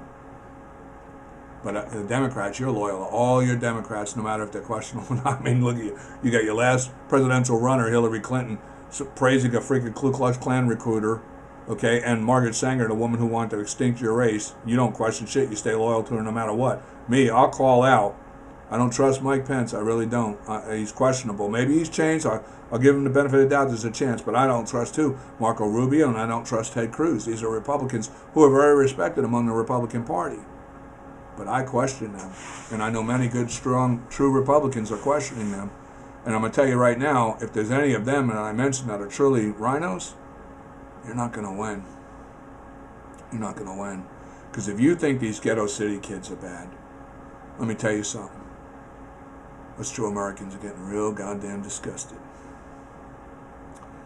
And the one thing I know is a rhino is the worst scumbag in the world. Because you know what you're doing. You're intentionally trying to destroy the values and principles of this country with a knowing intent for what you're trying to establish you want a democracy. You want a dictatorial democracy of a democratic establishment of like totalitarianism. And, you're a scumbag if that's what you want. And trust me, when the true Americans in this country, when the line comes where it's like, we got no choice, you're going to be the first ones hanging. And believe me, with all you fear that these Muslims show you about cutting your heads off and all that shit and make you traitors or whatever it is that's making you do what you do. I think of my grandson and my children, and I think of the harm in you depriving them of their freedom. I think of what God tells me, that the only way to conquer evil is with that of a greater or equal evil for good intent. I'll do tenfold what they'll do to you, to make the example and scare this world and never even try and do that to my grandchildren again. You're going to make a lot of good people have to do a lot of evil things.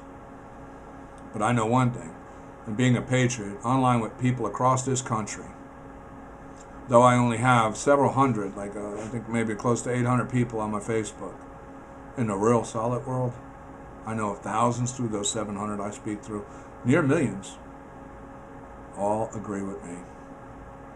It's getting real sickening, all the bullshit. But I'm going to end this now. I'm going to say to you in the black community, and you who are disgusted, take the time to do the research, face the truth, and understand, if you really want change, it ain't about black lives, it ain't about white lives, it's about American lives.